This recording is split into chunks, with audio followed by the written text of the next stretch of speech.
I saw her today at the reception. A glass of wine in her hand. I knew she was gonna meet her connection. At her feet was a footloose man.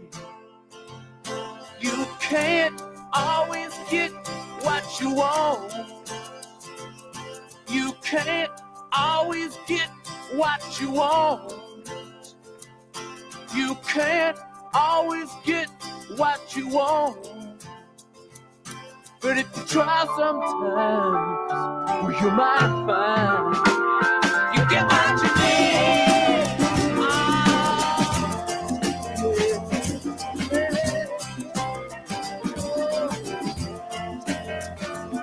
And I went there to the demonstration to get my fair share of abuse.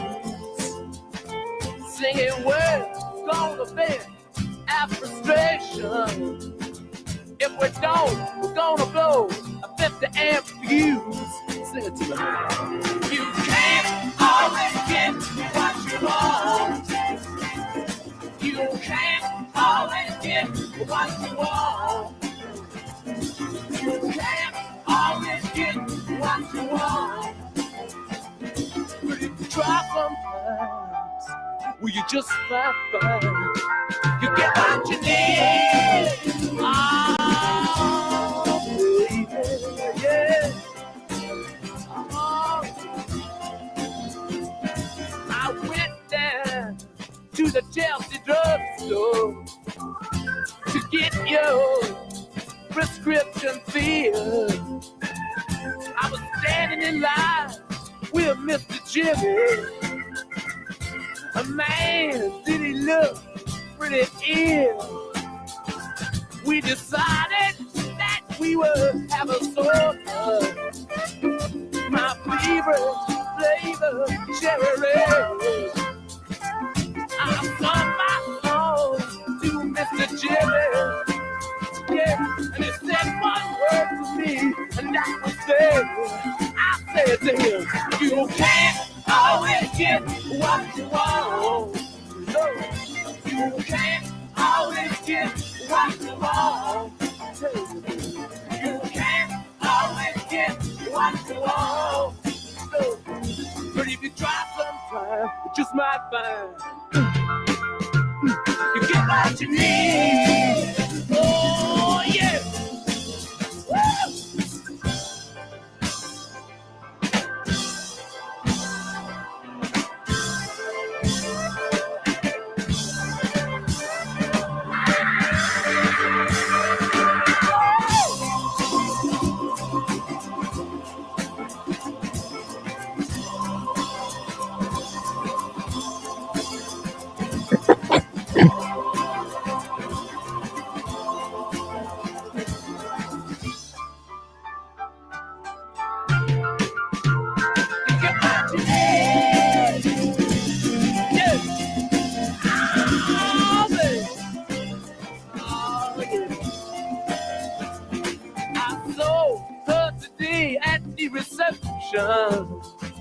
In her glass was a bleeding man.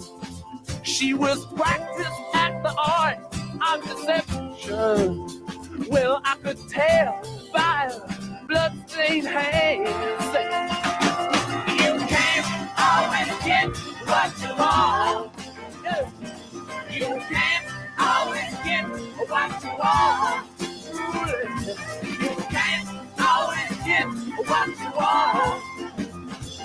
But if you try sometime, it just might find, it just might find you get what you need. Oh yeah.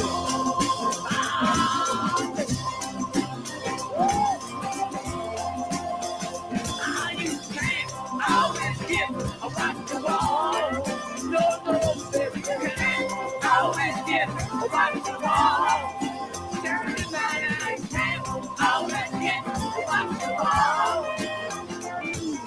Hey guys, let's start the show, everybody. You can't always get what you want. The Cubitus, it's not perfect, but hey, if I was assigned to design a better looking watch, I don't think I'll be able to do it. It's hard. Designing watches is hard. You try. You try. For real. Seriously. It's actually, I've been thinking about that earlier today. I was taking a bit of a walk and I was thinking, oh man, I should design a watch. And then I realized, what the hell? Timmy, what are you thinking? Just stay with the live streams. Don't try anything funny. You're not, there's no money in it. Let's worry about the rent first and then we'll figure out the rest of the stuff. But yeah, guys, there was a live stream a couple of days ago. Tim Moss chimed in with his opinion on the Cubitus. Now, the Cubitus has been a very controversial watch. A lot of people, I don't know, had some kind of an allergic reaction to it. They just preemptively jumped on the hate train, the controversy machine fueled by YouTube algorithm.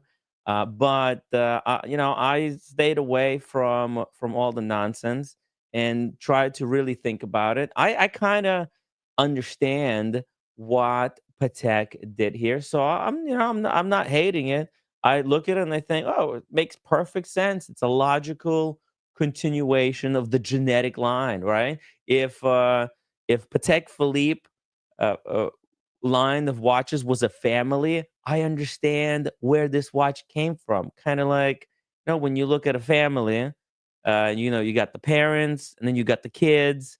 The kids kind of sort of look like the parents, unless there was some funky business going on. You know what I mean? Behind the scenes, uh, down at the South Beach or some other place. If there was no funny business, then kids should look like their parents. And this is what I saw here. Very logical. It's a safe bet. I mean, Patek Philippe, this brand has been around for like 200 years almost. They've been partnered with Tiffany for 170 of those years. So, yeah, it's just that to me, it made perfect sense. Would I go out and buy one? I don't have the money, but if uh, if you were offered one and you called me in the middle of the night, said, Timmy, I was offered Cubitus. What should I do? It's at retail. Should I grab it or it's too ugly to wear? I would say, grab it. Shut up. Just grab it. It doesn't matter. It's Patek Philippe. The Nautilus is ugly as well. Like the only reason people like Nautilus is because they were trained like Pavlov's dogs to like it, because they were told all the legends of Gerald Genta designing a Royal Oak in 1972, and then Patek Philippe getting him to do a Nautilus for them. And by the way, this is I don't know if I'm allowed to share this story, but apparently Gerald Genta designed Nautilus to look like if you took a royal oak and you put it in the river for like 100 years, and the current of the river has basically uh, buffed out all the hard edges, and that's what you get. You get aquanut with all, it's to get all those edges buffed out by the river. So yeah. Anyways, let's now. What do I know? I'm just a live stream YouTuber. I don't buy sell watches, but Tim Muscle does, right? He's the number one uh, gray market dealer. Very respected guy. He very knowledgeable. But also, we have to understand he is working for the AD and the gray market at the same time. But for somehow he is able to be pretty pretty reasonable dude this whole time. He looks at watches objectively, and we're gonna take a look. We're gonna take a listen to what he has to say about this whole Nautilus controversy. But before we do that, let's get those upvotes up, guys. Come on, hit the upvote button for me. I would really appreciate it. There's already a bunch of people done it. Goldfinger done it. JDMTL done it. Tuomo done it. Kaloi. The rest of the cool kids club. So yeah, let's get those upvotes up, and we're gonna take a listen. What does Tim Masso has to say about the Cubitus? Scott Wexton says, "I don't understand the dislike." Oh, I understand. I believe it's the outrage machine, the click machine, the controversy machine. There's really, to be honest, there's nothing to really even talk about here except the movement. Like, the design of the watch is so similar to the Nautilus, it might as well be the same guy. In fact, you get some construction worker from the streets of Brooklyn, and you ask him if you can tell the difference between the Nautilus and Aquanaut. He'll just look at you and say, like, "Come on, bro, it's the same watch. They're both ugly." That's the fact. To me, they're very similar, at least in shape.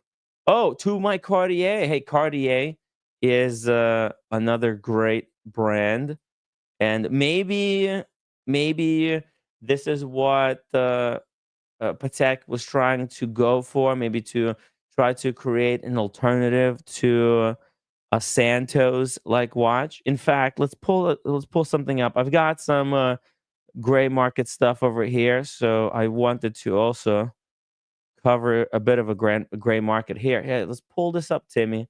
Here we go. Here we got a Santos on Moda for 13,400 in gold. Get this. That's there you go. That's a gold Santos. Actually, if you look at it, it's very similar. You're right. It's very similar. Still, the Cartier got the screws, very much like the Royal Oak, but the Patek doesn't have the screws. The corners, however, on the Cubitus are kind of have a sharper cutoff, I guess, whereas Cartier Santos, the corners are rounded. Um, let's see. Let's keep going here with the chats. Shout out to the Watch Apprentice. Shout out to the UK watch community, guys. They've been doing fantastic job, and thank you for saving my life. Seriously, and helping me get home safely after quite an adventure. Lucky Bastard says he never liked Nautilus, but might buy the Cubitus. Holy fuck, guys! I have a poll in the chat running on what your opinion of the Cubitus is. So I would really appreciate it if everybody could just go down into the chat and make a choice. Do you like it? Do you have no opinion on the watch, or do you hate it? Let me know. Your voice counts. Now, this Cartier, right? It's 13,400. Man, the watch market is dead. And I'm not just saying that for the clicks and clout. I mean, you could see the prices. Now, sure, is this kind of where dealers buy watches? Sure, yeah, a lot of dealers participate in motor groups, but civilians do as well. In fact, if anyone who's watching these streams is interested in any of the watches that I bring up from the motor, there's a chance you can send me a message, and we might be able to help you secure the watch. It's very easy. It's easy peasy. So yeah, 13,400. I mean, you get a solid gold watch, right? Why would you go for the Patek? Well, we know why you would, because the latest technology, the hottest brand. But Cartier is nothing to sneeze at either. It's a hot brand, very respectable, and in this case, extremely affordable compared to the alternative. But you're not gonna get that same kind of respect. People are not gonna, if they're gonna drop down on your knees and kiss your feet when they see you with the Cartier. With Patek, they might. I'm jo I'm joking, I'm joking. But there's some, celebrities, somebody sent me an Instagram link. I forgot who it was, but it was some kind of celebrity. He was on stage, and he was wearing this, Patek right here on the right. Let's see, let's keep going. Ooh, shout out to Cheeky Winders and Mrs. Cheeky Winders. What's up, roommate? What are you doing? Where is this? I don't know. 2021. Okay. So what? You Oh, didn't the see it? lamp. Oh my God. You Yeah. didn't see it? No, I didn't see. I didn't see either. Okay. Hey, okay, bring the but if you want to show it, bring the lamp here. Roommate spotted the lamp she bought in one of my pictures. It's incredible. Where is it? Yeah, check this out, guys. One second. Here we go. Right here. Look at this. This was at Cellini, I believe. Cellini Jewelers. As you can see on right there. Can I zoom it in? Can we zoom it in? Right there on the desk. There's the roommate lamp. Anyways, you spent too much money on it. Anyways, shout out to Mr. G says it's too difficult to get this square beauty. It's going to be very difficult. I wouldn't be surprised if Patek Philippe didn't hinge their entire brand on this watch. Like, because Patek, they're gonna have a lot of annual calendars, perpetuals, all types of complication watches that there's going to be very difficult to sell. But I believe if a customer is good enough and they buy one or two of those impossible to shift pieces, great pieces, by the way. Patek does not make crappy watches. Everything they make is just top notch. They'll be able to reward you with something like this. 209 says, I doubt Patek will go out of business because of YouTubers' opinion. Well, look, YouTubers' opinion, it doesn't matter much, but if Terry Stern keeps getting catfished the way he was catfished by was it Time and Tide and some other article company where he said, well, the haters who don't like the Cubitus. Actually, let me see. Let me pull it up here. Where is the out here? If he keeps making statements like this, it's definitely not going to help him. It's not going to help the company because at the end of the day, people who wear Patek Philippe, they want it to be super quiet, super low key, and that's why Rolex doesn't have any kind of personalities behind the brand. We saw what happened to FP Journe right recently, where he was embroiled in a bit of a scandal after he made some comments. So when you're running like a business, this that's really big, you kind of just want to keep your mouth shut. Just you know what? Just hey, enjoy the profits. Uh, go around, have fun, celebrate. There's really nothing to be stressed out about. I mean, seriously, it's Patek is they already made it. Basically, if they just don't say anything ever again, there's nothing that could be done against them. I think. But getting into fights and with basically nobody's, it's it's not going to help them at all. In fact, that's just going to fuel the outrage machine. The click farmers, they need a response, right? They want the back and forth, right? They want the circular drama. But I think big companies should stay away from the circular drama.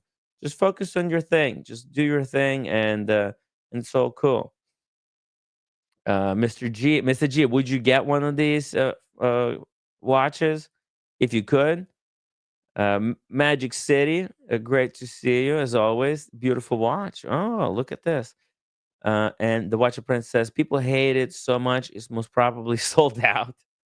Yeah, I mean, some people say there's no such thing as bad publicity, but look, you just don't wanna get into that. That's how we got Donald Trump. Actually, it's the all the negative attacks, right? It actually, well, actually, it helped him out. So maybe all the hate against this Patek is kind of what. Now I know Russell wouldn't want it, but maybe some flexors they do want this type of Hey, they want people to see, hey, I got this watch that's impossible to get. That's a big deal, right? Because with the Cubitus, it's not enough to have the money. You see, this is how the watch market and the luxury market has evolved over the past like 30 years, right?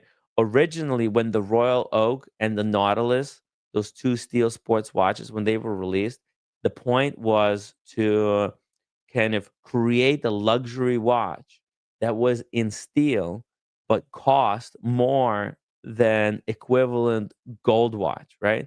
That was a way to say, like, because prior to 1972, the way you showed you reached some type of status is if you had like a gold watch, like a day date, right? So you just needed the money, right? And then you spent the money on a really precious watch. AP has turned it on its head, basically said, well, it doesn't have to be precious. That's even a bigger, like flex or whatever you want to call it. It's a bigger um, show of status if you can spend the same amount of money as some guy spends on the gold watch, but you spend it on the steel watch. That's a much bigger kind of a flex. Now, but to do those two things, you still needed the money. With the Cubitus, you could have the money. You can have the 30,000, but you're not going to get one of these.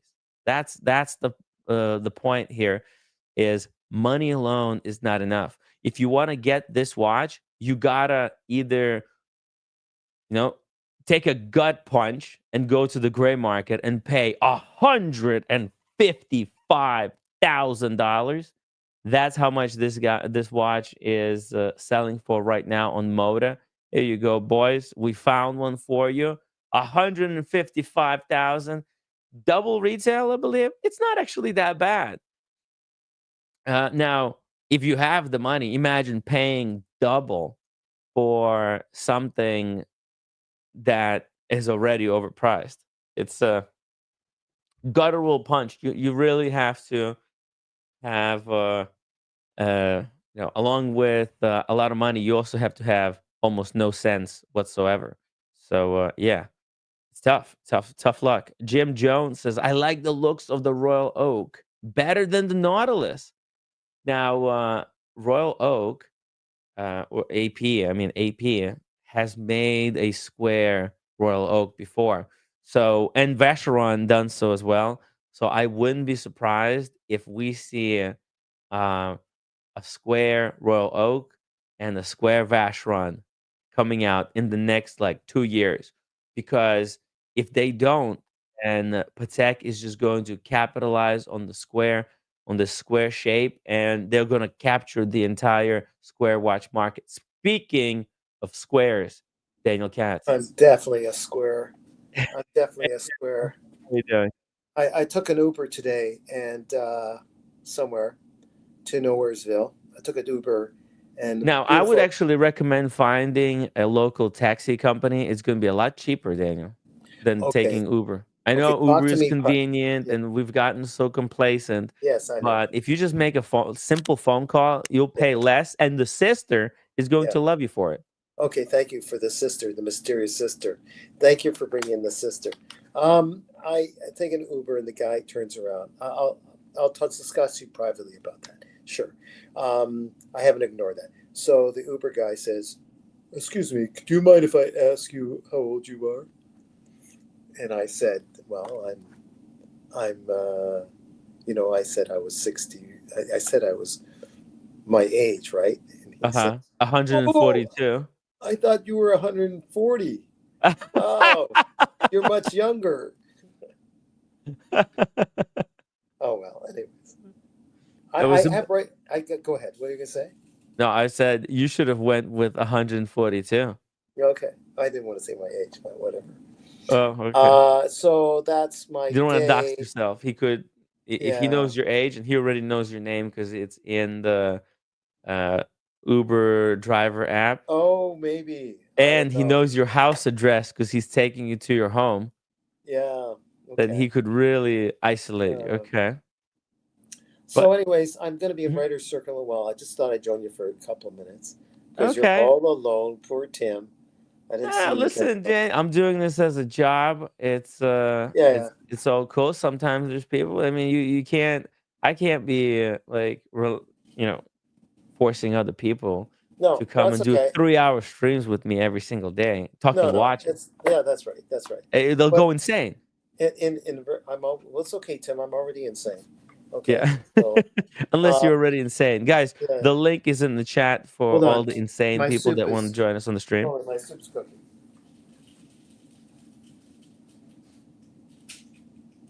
One second, guys. I'm getting a.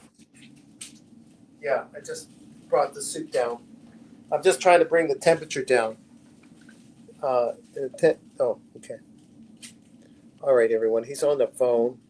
He's on the phone with the White House, I guess. And it was that the hotline, Tim. Was that the hotline?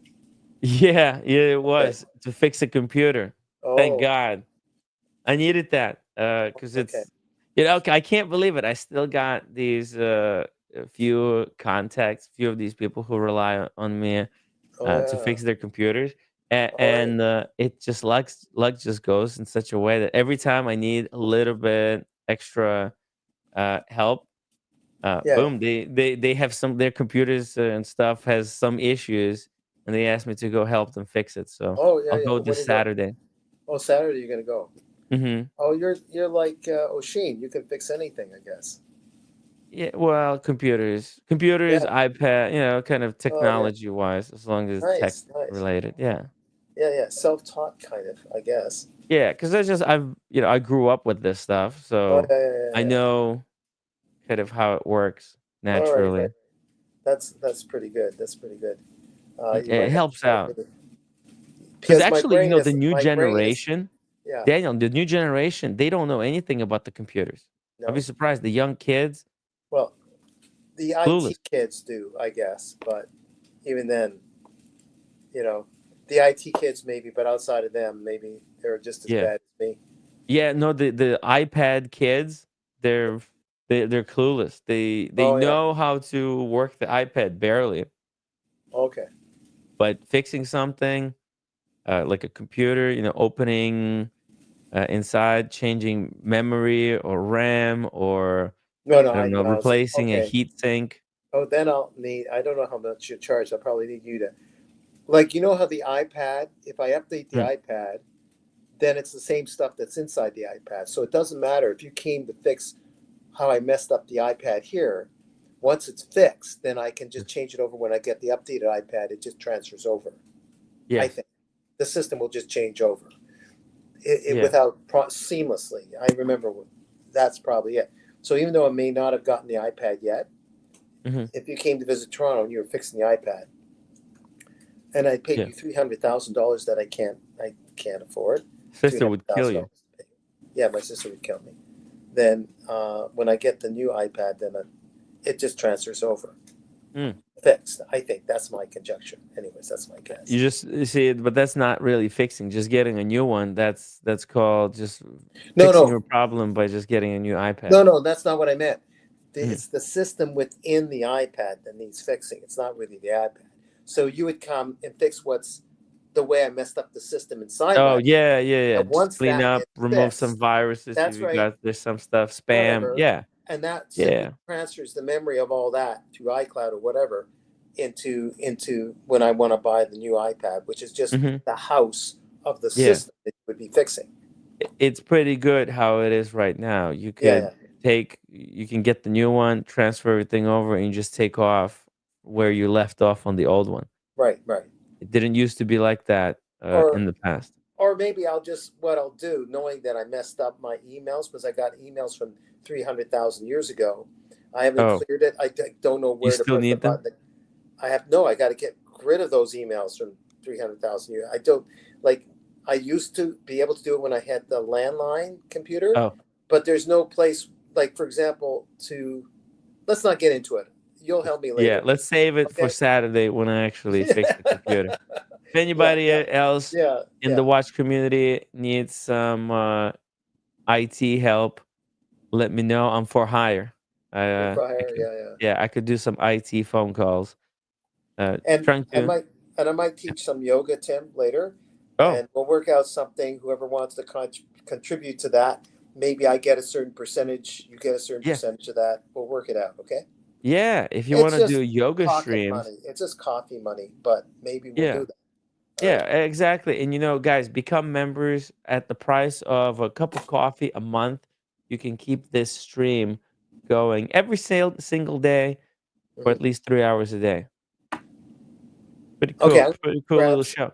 I'm gonna You got to grab some go? soup. I'm gonna grab some soup, Oh, and then I'll try to join you while eating. I don't know yet. We'll see. Okay. okay. All right. Okay, All right. Daniel. I'm here. I haven't See you jumped off. later. That's okay. All right. See you soon. All right. Oh, Daniel. Okay, he's just put down his camera. All right, guys. Let's get back. What were we talking about before Daniel jumped on?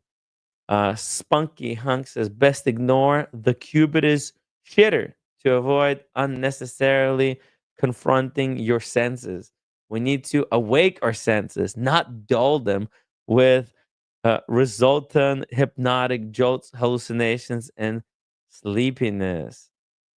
Well, I think Cubitus is going to be successful because it's um, it's too similar to Nautilus, and people already know Nautilus, so it's almost they feel like they know the Cubitus, and it's going to be. And I know also like the whole Cubitus name, right? I know, it sounds like chewing. Um, when you say Cubitus, I don't know about you guys, but to me, it feels like I'm chewing iron sponge, like one of those sponges made out of iron wire. The wire sponges. Is that what they're called? Yeah. It's like chewing as a wire sponge. It's not very comfortable, not very pleasant name. But you know what? Submariner. When I first got it, and I never knew Submariner, I thought it was a stupid name. It didn't sound like a cool name, if you know what I mean. It took me a couple of months to kind of repeating the name Submariner until I finally learned to kind of like it. Now I think Submariner is a cool fucking name, but I'm sure there's people out there that think Submariner, what the hell? It's not. It doesn't sound cool at all. So same thing with the Cubitus. It's right now because it's still fresh. It sounds really dumb, but I'm sure that over time we're all going to get used to it, and it's going to be a really prestigious name for a watch collection from Patek Philippe. Oh, speaking of Patek Philippe enthusiasts, Sean, hey. I'm a lover, not a hater.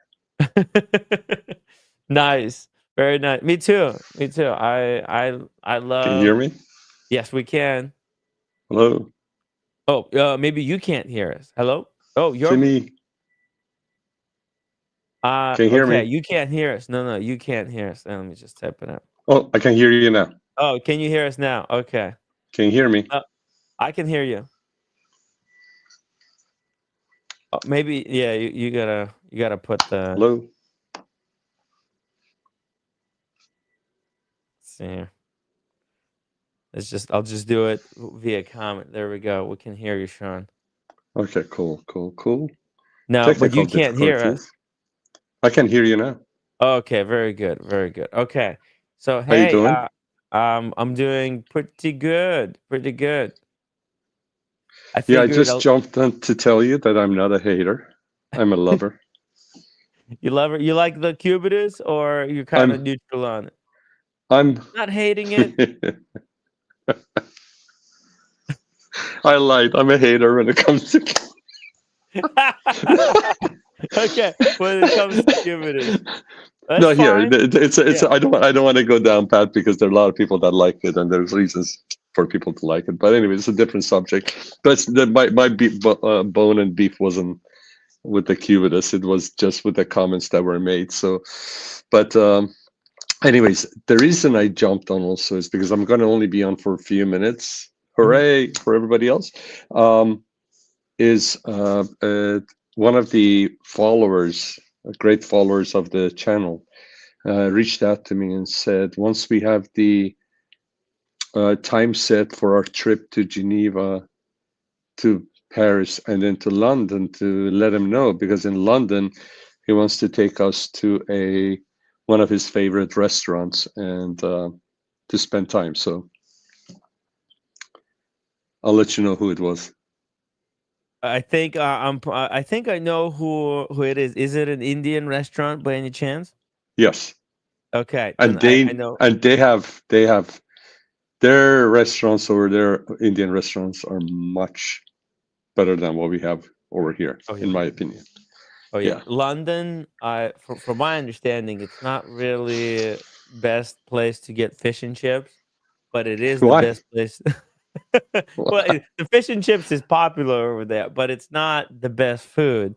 But the Indian food in London, that's where I heard it's like Yeah. you know Yeah. how Brooklyn and New York is famous for pizza. In Yeah. London, it's Indian food. Yeah. And I went to a Lebanese restaurant when I was in London. Oh my God. It was, I think that's why I was Out of able this to world, go huh? to Dubai. Yeah. Oh my God. It was so delicious. I just love the Yeah. whole, just the vibe of it, the way you eat it. I mean, the flavors they have is just, Yeah. it's wild because, you know, the Sure. fish and chips, they don't actually like salt the fish. So it's very, I don't know, it's kind of very bland, but you know, you got to use the dipping sauces they give you, the and the vinegar to kind of flavor it a little bit. Whereas Indian food, my God, Yeah. best on earth, better than in India.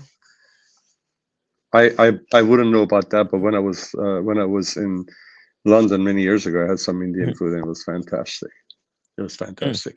Hey, by the way, shout out to you and PG. You guys put on an amazing show the night of the election.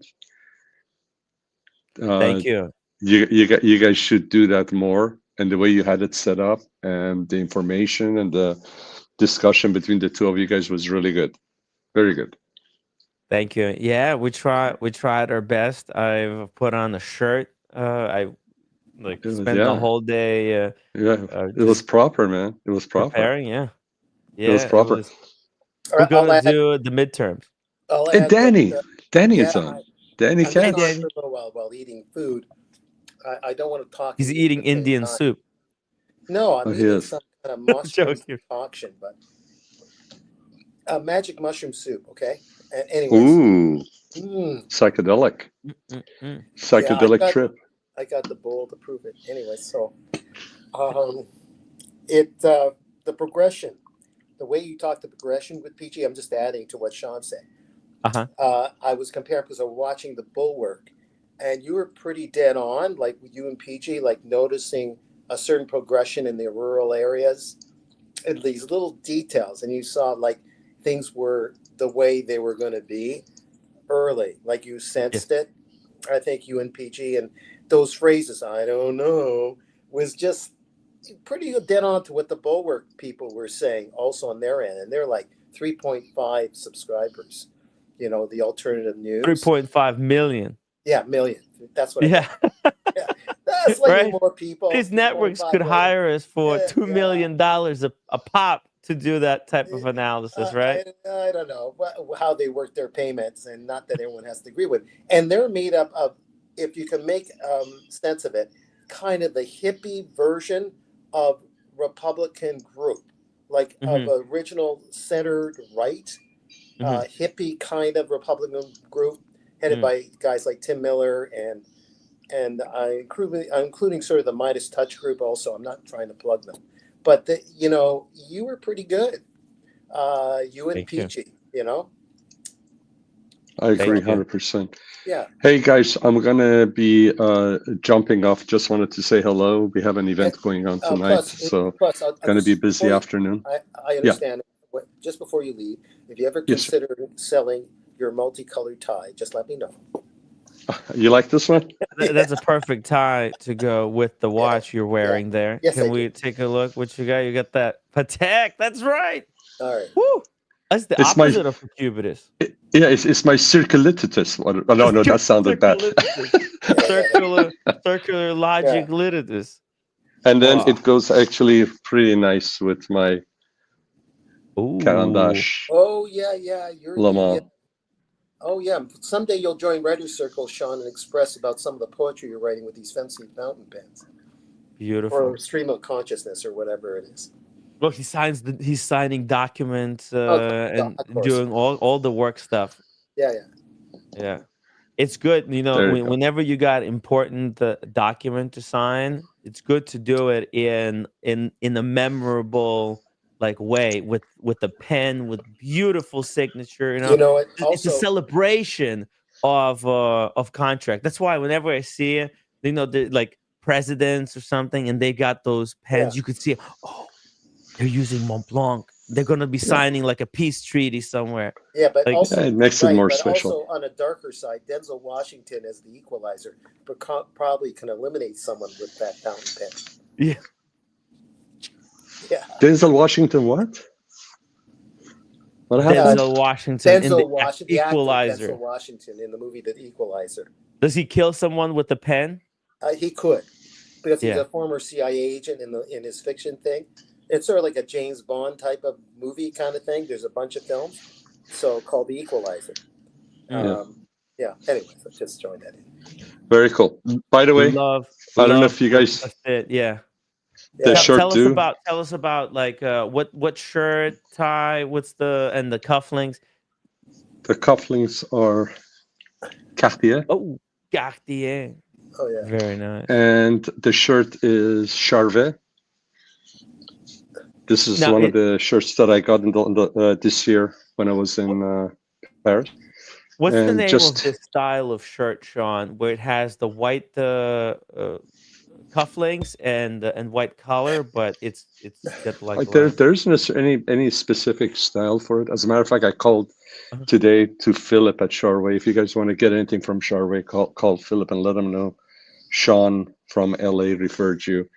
And so I placed a call today. I told them I want to commission a couple more shirts because they have my pattern. Nice. And so he's going to send me by next week. I told him which colors. So he's probably going to send me about a dozen different swatches, samples for me to pick from. And previous shirts that I got, they had a little bit more sheen. They were a little bit thicker. This is very summery. But I like those because they're like silk. They're beautiful. So I told him what fabric I want. He has my whole history, so he can. I told him the one previous to this that I ordered, I want that kind of a fabric. Get me some colors. I also want to go with a pink, like a blush pink with white stripes, and then different colors. Really nice. Are you gonna go with the thicker material for winter? It's not for winter. It's just a little bit. It sits nicer. It holds its shape nicer, and it's very soft and luxurious. This is fantastic fabric, but I like it when the light hits it. There's a sheen to it. Yeah, just like my Nice. Oh man. Oh yeah. Bracelet. With that bracelet, yes, that's almost like a silk bracelet. It is. It is. And so I ordered that.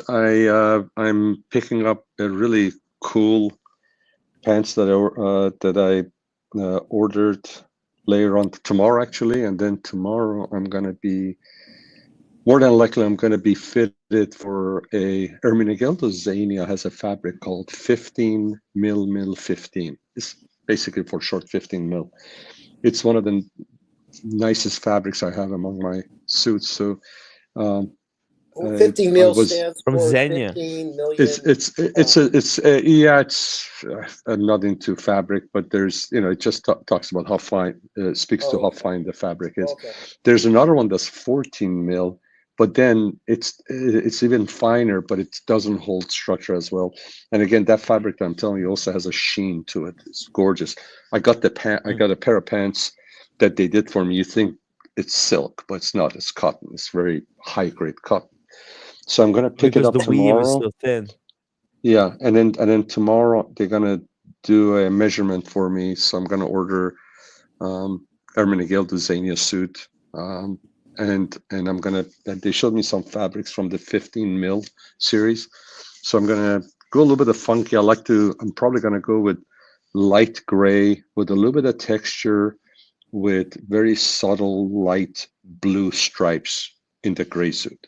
So I'm gonna go with something a little bit different.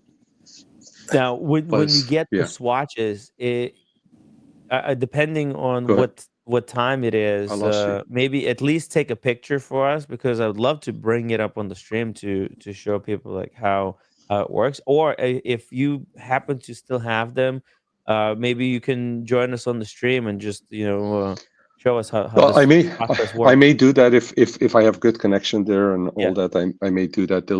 They do. We'll go through the measurements and all that stuff. If not, maybe I can show you guys some of the fabrics that they have. The 15 mil is very limited selection. It's Mhm. it's an So expensive fabric. It's going to be expensive suit. what's the They're gonna go ahead. Go ahead. go ahead. Go ahead. What's the What's the price? occasion? If you don't want to tell for certain reasons, that's okay. But what's the price range on, like it really ranges on a suit or a shirt? Like it's around 10,000 for a suit, because we're talking about About custom here. you're about right on that, on the 15 mil, and then that's on the entry level. And then if you get really kind of like crazy on the bespoke, it can go up to 12, 13. And then if you get the 14 mil, you're even looking at a higher price than that. But the 14 mil is too fine. Yeah, you're The talking about 15 mil. By the way, every time I wear my 15 mil suit, as soon as somebody touches it, they go, "Oh my God, this is a beautiful fabric." It's just yeah, to the touch, it's just beautiful. Yeah. yeah. Wow. Wow. And the shirts, where are they ranging? Around 1,200? Actually, no, considering, because this is a full bespoke, the Charvet does, I think, like 36 different measurements when they do the shirt for you. Mm. And then when you go for your first fitting, they have the shirt made on a throwaway paper, on just a white cloth. And then when they do their fitting for you, they actually cut it. They put needles in it to make sure it fits. So they basically do a throwaway shirt for you to Oh, I make see. sure they get because they want to get the patterns, and then Oh. and then you go for the first fitting after that, which I did, and then if I lived there, I would go for a second fitting too. But then they just send it to me, and it takes months for a shirt. It's not that quick. So Yeah. then Yeah. they sent me the shirt, and then I put it on. It was fine. So anyways, It's like so Like it that's felt how it like works. it's it's made like for for And you. it's not, and the price is about $970 for sure. okay. Pretty That's good. R&D, Tim. That's R&D. Well, I mean that's a lot of work that goes into making these. It's not just made somewhere, in China, deep recesses in some factory. This is, made by a skilled craftsman, and actually, all in all, considering it's pretty reasonable, I would think, for the effort and how much they pay these people. I mean, this has to be a highly skilled person doing this. Yeah. And then the shirt is just basically it's perfect fit for you, right? It sits exactly where it's supposed to. It's comfortable and everything. Yeah. Now this one is more of a relaxed fit. I actually the previous ones that he did more of like a European fit, Mhm. and I actually told him to go back to the other one and then just give me a little bit more room in the chest, just a little bit. Mhm. So they can do that. You can tell them, I want you to do this. I want you to go for the cuff. Like their cuffs are just perfect for me. They're not too big. They're not too tight. They're not too loose. They just do a good job. Gentlemen, Tell I have to. Yeah, go Okay. ahead, please. Bye-bye. No, go ahead. Before you go, the JT Harry wants to know if Charles Tweet shirts any good. Probably good I'm for not beginners. familiar with them. I've never had one, JT Harry. I've never had one. If you had experience with them, please do let us know. But I can't speak to them. Okay. The tie is also a Charvet, Let's see the and then pattern. the suit that I have is a Ermenegildo Xenia. Senya. Yeah, Nice. it's Trofeo 600, so it's a lighter fabric. It's perfect for summertime. What kind of weather you got there in LA today? Today it's 75. It's nice. Very nice. Wow. Perfect. Yeah, Like a perfect yeah, weather for yeah, this type of a combo. yeah. Just The fresh. but so that you know, the suit that I'm getting a break on it because I bought stuff from them before. I don't pay that dollar amount, so they're making some special, giving special pricing on it. Well, that's really But good to hear that, yeah, because you're a regular, right? I mean, you shop like every year, a couple of I lost shirts. you guys. Oh, I got you you're back back. now. You're back. I got you Yeah. back now. Something's going on with my connection. Okay. Anyways, So guys, if Go, you're go. a regular, you get a little bit better access. But yeah, if you get a chance to live stream from the location, we would love to do that. If you get the swatches, at the very least, we would love to see them. Or yeah. I don't know if they ship them to you. Um, So no, when I get the swatches, I'll show oh, it to you guys. Go before through you the go, selection process. Yes. Sean, before you Yeah. go, I actually Yeah. had a Time is Human Construct sent me a picture, and he said he wanted to thank you. Uh, Oh, what a gentleman. Oh, that's beautiful. Oh my yeah. God, that's great. I hope he enjoyed the Trinidad. I hope Yeah. he enjoyed it. Wow, Oh look at yeah. that pairing, man. That's fantastic. Oh, that's beautiful, beautiful Yeah. stuff. And Yeah. the 100%. the the lighter, The and then he's lighter, got the that watch, royal oak. everything.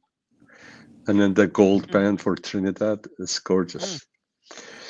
So, real quick, so the reason at Ermenegildo Zania store mhm. boutique on Rodeo, it would cost me several thousand more to get the suit I want. Yes. At Saks Fifth Avenue in Beverly Hills, right off of Rodeo Drive on Wilshire, because I've been going there. It's one of my places there, Neiman Marcus, for the past 30 plus years. I've been buying my suits from on and off stuffed suits, ties. Like this tie, Charvet, I got it from Saks because them and Neiman are the only places that I know in LA that carry Charvet. Um, so they have me there. So there's Ermenegildo Zania, basically Taylor, the guy that comes and does the measurements, actually going to be at Saks Fifth Avenue tomorrow. Oh, So she's made an appointment for them to come in and do the measurement, and she will put a special rush for me to get it done for in about half the time that actually Ermenegildo Zania boutique would get done for me. wow. The difference in the pricing, believe it or not, what I'm going to get charged at Saks is about $3,500 to $4,000 less than if I would get it directly from Ermenegildo Zania. They're Huh. giving me that kind of a break. Wow. Okay. Nice. Wow. Nice. So And it's these are timeless classics. So, what you're doing, you're building a collection of wardrobe. These jackets, they're gonna last you the 10, 20 years. I'm past that. I'm past Yeah. that collection. Yeah. I need a bigger closet. uh, I know, but that's kind of because they're so high quality. I mean, they can last you Yeah, a life. One of those suits can last you a lifetime. yeah. But you're building. So you're gonna go with something a little bit more funky this time, or are you gonna go Not with something funky, very not classic? funky, not funky. It's classic. Yeah, but like what kind It's of really fun. you're It's going with that fun. 15-15 material, right? Any special colors? 15 mil, 15 mil, 15. 15 mil, yeah. Listen, I always love blue. They're fantastic blue. As a matter of fact, the pair of pants that I got are these amazing blue pants that you think they're silk, that are also Ermenegildo Zania that I'm going to pick up tomorrow. But the suit, I have so many blue. I want to go with a gray. It's a gray that's got Mhm. fine patterns on it, and Mm. then the stripes are more like the blue that's um, on my Beauvais, the Beauvais dial that has that blue, like a Yeah, yeah. Like the opal, and like an under opal pattern. type blue. Yeah, it's not on the pattern. The It's guilloche, like the guilloche. exactly. So the stripes are very thin stripes, very Yes. subtle stripes, but they're blue. So if I get a blue shirt and I put it on, it just pops. I mean, it will just pop on that. It will bring out the blue stripes even more. So anyways, I'm gonna have fun picking the Is it going to be cloth and all that made in stuff. And time then it still for our takes some trip? time for them to make it, but they're gonna she will put a rush and they'll get it done in probably maybe half the time that Zania does, because they have a pool for it with them, you know, I Are guess. they going to But get it done before Geneva, Paris, London yeah, trip? I think so. I think so. It may be a little bit too light of a material for Paris and London. It's just going to be a little bit too. You need something a little bit thicker for that trip. Okay. But anyways, yeah, I'll probably wear my Chiffonelli for Geneva, which is beautiful, classic blue double stripe. It's a thicker material. It's a heavier material with cream pants and beige Chiffonelli, signature Chiffonelli vest, and a blue shirt and some brown or beige suede, like bone color suede shoes and belts, and call it a day. Nice. Very nice. Yeah. Okay. Well, Sorry, Sean, I lost you guys. Hi, you're back. Oh. Okay, cool. Anyways, guys, Okay. thank you for having me on. Danny, good talking to you. Timmy. I love the fit updates. Sean, we need to do this more often. You know, the style updates. This is good information here that you know, the men who are watching the live streams could learn from and up their class. I need a course, tutoring on how to fold the cuff and put the cufflink in. I'll take a year to put it in. I don't have to do it right. Anyways, what I like about these is I want to show you guys a little bit close up on this. These cufflinks they're not oval, they're not circular. They got an unusual shape to them, and they're not super expensive. They're Cartier. I got them from the Cartier boutique on Rodeo, but as you can see, it says Cartier on it. You see the Cartier on it, but then look at the shape. Very. There we go. Whoa. Well, oh, it looks like a stamped wax. You see that? Yeah. Yeah, like Ben-Hur. Bam. Yeah. The stamp. Yeah. Very classic. During the Romans. Bring it closer, a little bit closer, and then because that. There we go. There you go. It's very subtle Cartier. Yeah. It's a pull to. It's a really secure cufflink. There's some cufflinks that have kind of a weak joint point, and I'm always afraid of like losing a cufflink. You know, these are fine. Yeah, I have some Dunhills that are they're the magnetic type, and they actually a couple of times I drop them. I don't wear them. Yeah. I sometimes worry about losing my marbles. You know. Well, the good thing, the blessing is when you lose your marbles, you're so out of it that it won't matter anyways. Oh, that's a good point.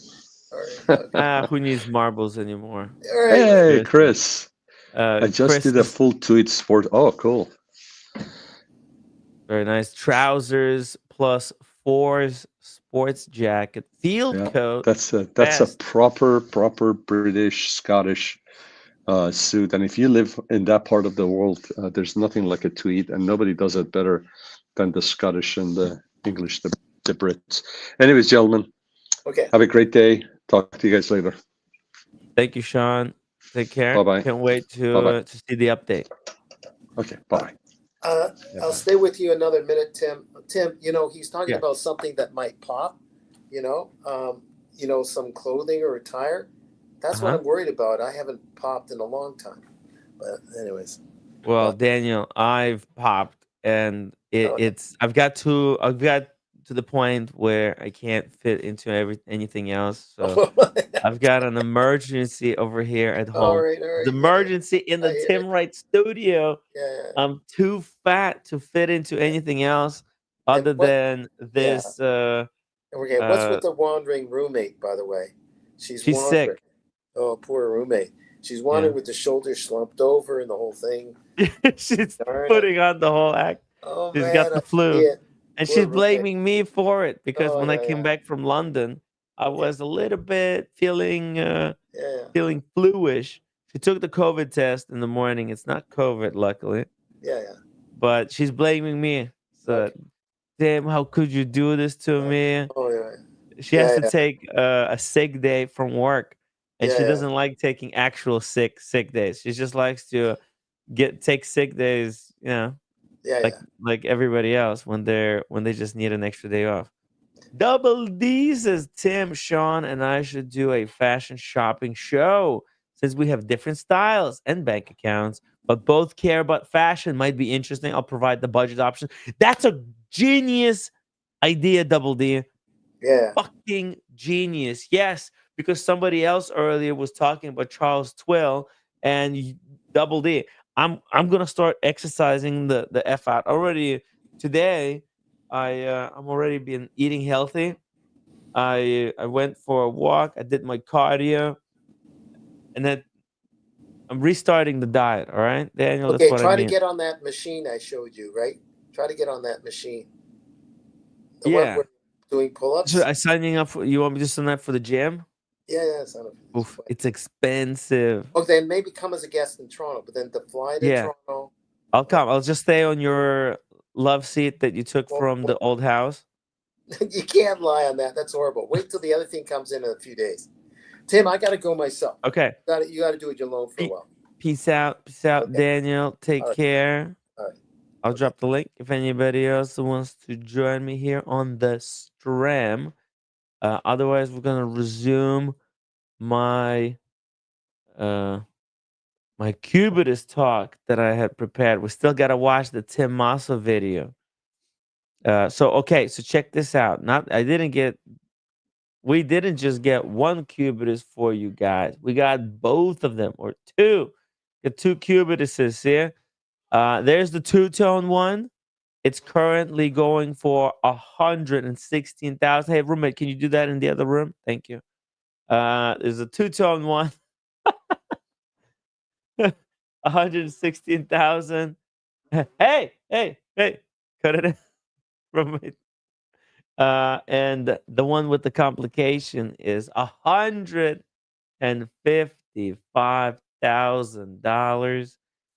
Dingo, shout out to the Dingo. Yes, I've got the Aquarium update, guys. Today we're actually gonna play it. You know what? Well, let's play one of the videos on the Aquarium update now. This is from Dingo Dave. I don't know, I think he got bored and like created 10 aquariums in his house. It's incredible. It's like an entire ecosystems exist now at his house. Look at all this fish. I wonder what he's gonna do with this. Do you fry them and eat them like potato chips? It's incredible. He's got all the different plants, all the different kinds of fish. He's got little fish, bigger fish, colorful fish. He can sell them now. I mean, he's got so much fish now. He can sell these couple of dollars a pop. Look at this. Is it like how do these fish? What do they do? Like, do they sleep? How do fish sleep? Do they just like lay down at the bottom of like on the soil, or do they just like levitate in space? What happens? I guess you could want. This is the beauty of having your own uh, fish tank. You can watch what they're doing. It must be really frustrating because there's got so many fish there. Do they all go to sleep at the same time, or do they? I don't know. Anyways, uh, Lucky Bastard says, Tim, you're putting on a fashion show. Well, we should. We had a bit of a preview there. We definitely could. If Double D is down, I'm down. We could get a really cool. Yeah, actually, we could do it on our Sunday show. When we do wine and watch talk and cigars, we could do one fashion show. I've got some cool articles of clothing as well.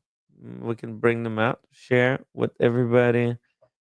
Because especially now that there's a change of season, we're going into fall, so yeah, everybody's going to be changing their wardrobe.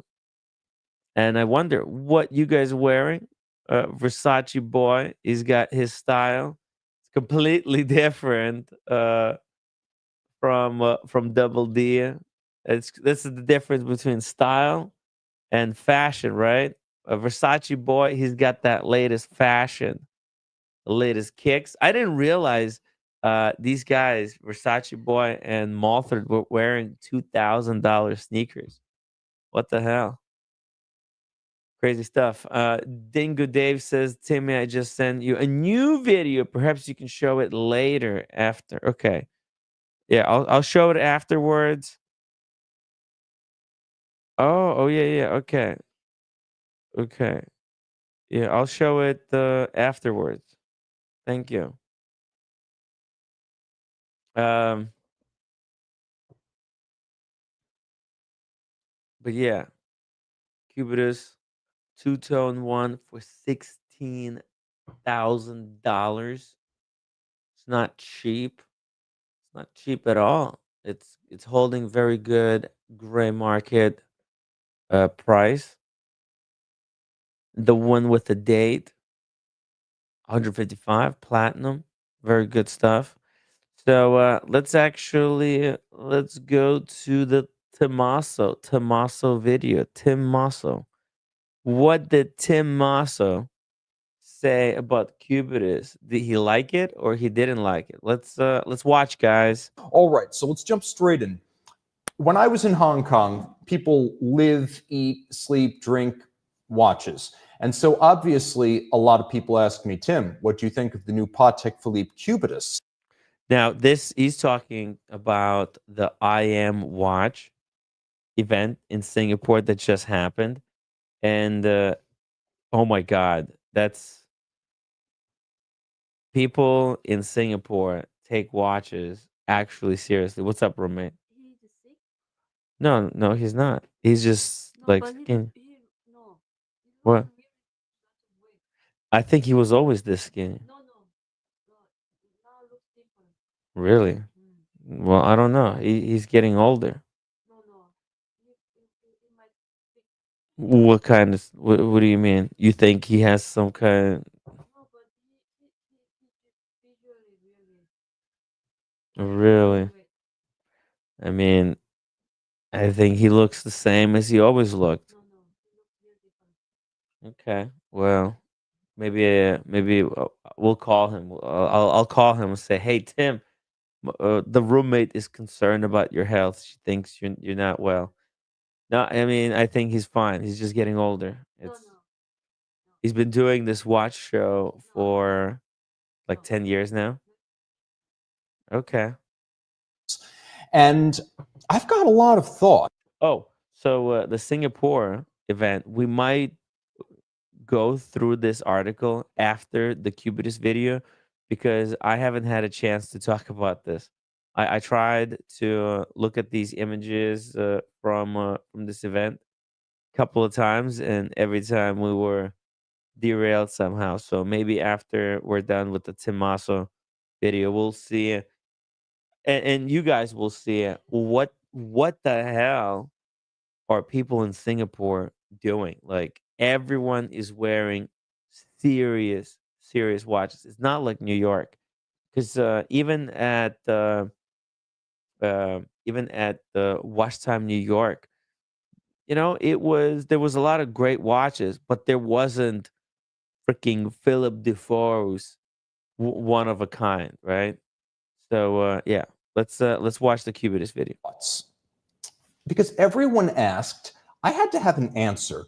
And there's no simple way to address this because it's almost like a Rorschach test for how you view Patek Philippe. So let me just take all of the politics out and speak to what I see as a watch collector. First, I thought the initial photos were a hoax just because they don't flatter the watch. They were small, they were low res, they looked like something someone might have made in photo illustration software or maybe AI. So I said, if this is real, I want to wait till I see good pictures of it and preferably see it in hand. Now, I haven't seen it in hand, but my podcast partner, Armand Johnston, has. He said it looked and felt legit. And a couple of the Hong Kong collectors actually had their hands on it basically one day after it debuted. So Patek definitely knows its market. Those guys also said it felt and looked legit.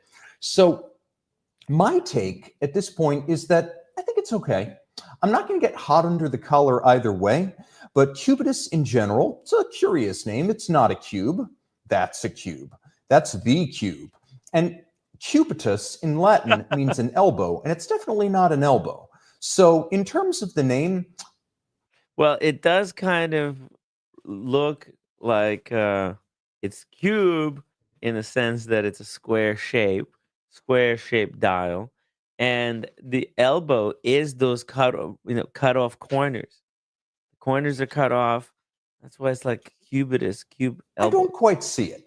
But remember the 5976? If you measure it right, it's 49.25 millimeter diameter Nautilus. Well, that was the 40th anniversary Nautilus chrono. And I think in some ways, Patek explored the upper limit of how big a Nautilus can be with that model, which even charitably measured was 45 millimeters. I think the Cubitus is almost to the Nautilus what the Royal Oak Offshore is to the Royal Oak. It's 44 millimeters measured 10:4, which is probably the most compact way you can measure it. And so this is a larger integrated bracelet steel sports watch, just as the Royal Oak Offshore is in most cases exactly that. So in some ways, I feel like this is the production realization of what was first probed with the 5976 Nautilus chronograph. And this is purely in terms of size and market segment. This is admitting the Nautilus can never routinely be that big without diluting it, but also that there is a space in the Patek catalog for something that size. Interesting. So Tim Mosso is approaching this from the market perspective. Instead of making an even larger Nautilus, like they already made Nautilus slightly bigger from its original case design and size, right? The 5711 was 40 mil, and then the 5811 is 41. They slightly increased the size. So maybe this is like, hey, we can make an even bigger watch, but we don't have to just stretch it out, and we could just make a completely new shape and make a bigger watch that way. I'm also going to say, in some ways, this watch seems like it's well made, built with integrity, and all things considered fairly priced by Patek standards. I also feel like it needs some time to come into its own as a collection. To be perfectly fair, this is version 1.0. And in many ways, I understand the psychology of trying to tie it to recognizable Nautilus models, either with the green dial or the bracelet design as.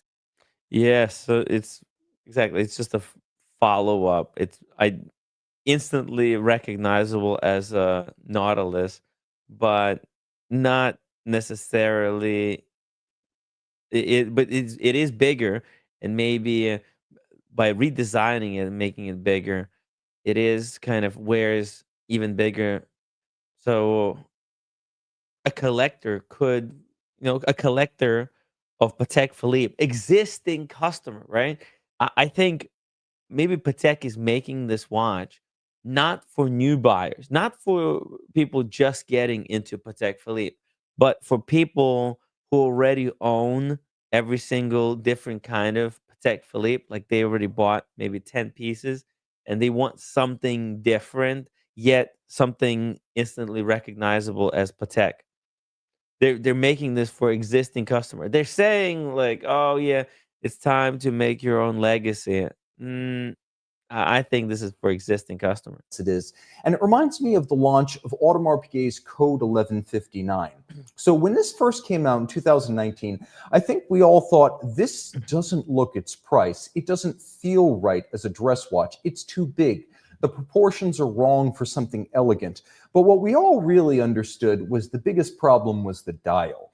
And so that watch got a whole lot hotter within 1 year, literally within months. We had the Bolshoi Theater limited edition seen here with a smoked enamel Bolshoi dial, Theater. and immediately we felt like, oh, that's more like it. So the dials got better.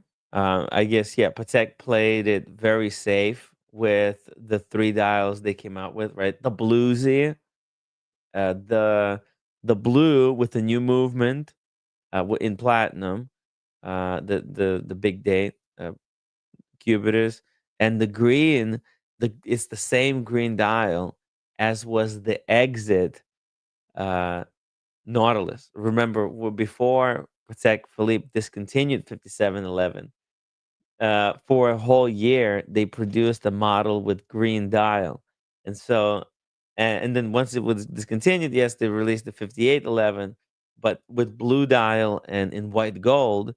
Now this one, this Cubitus, is still green dial. There's a possibility they will discontinue this green dial after 1 year. So it's like the green dial will become like the color that restarted the collection.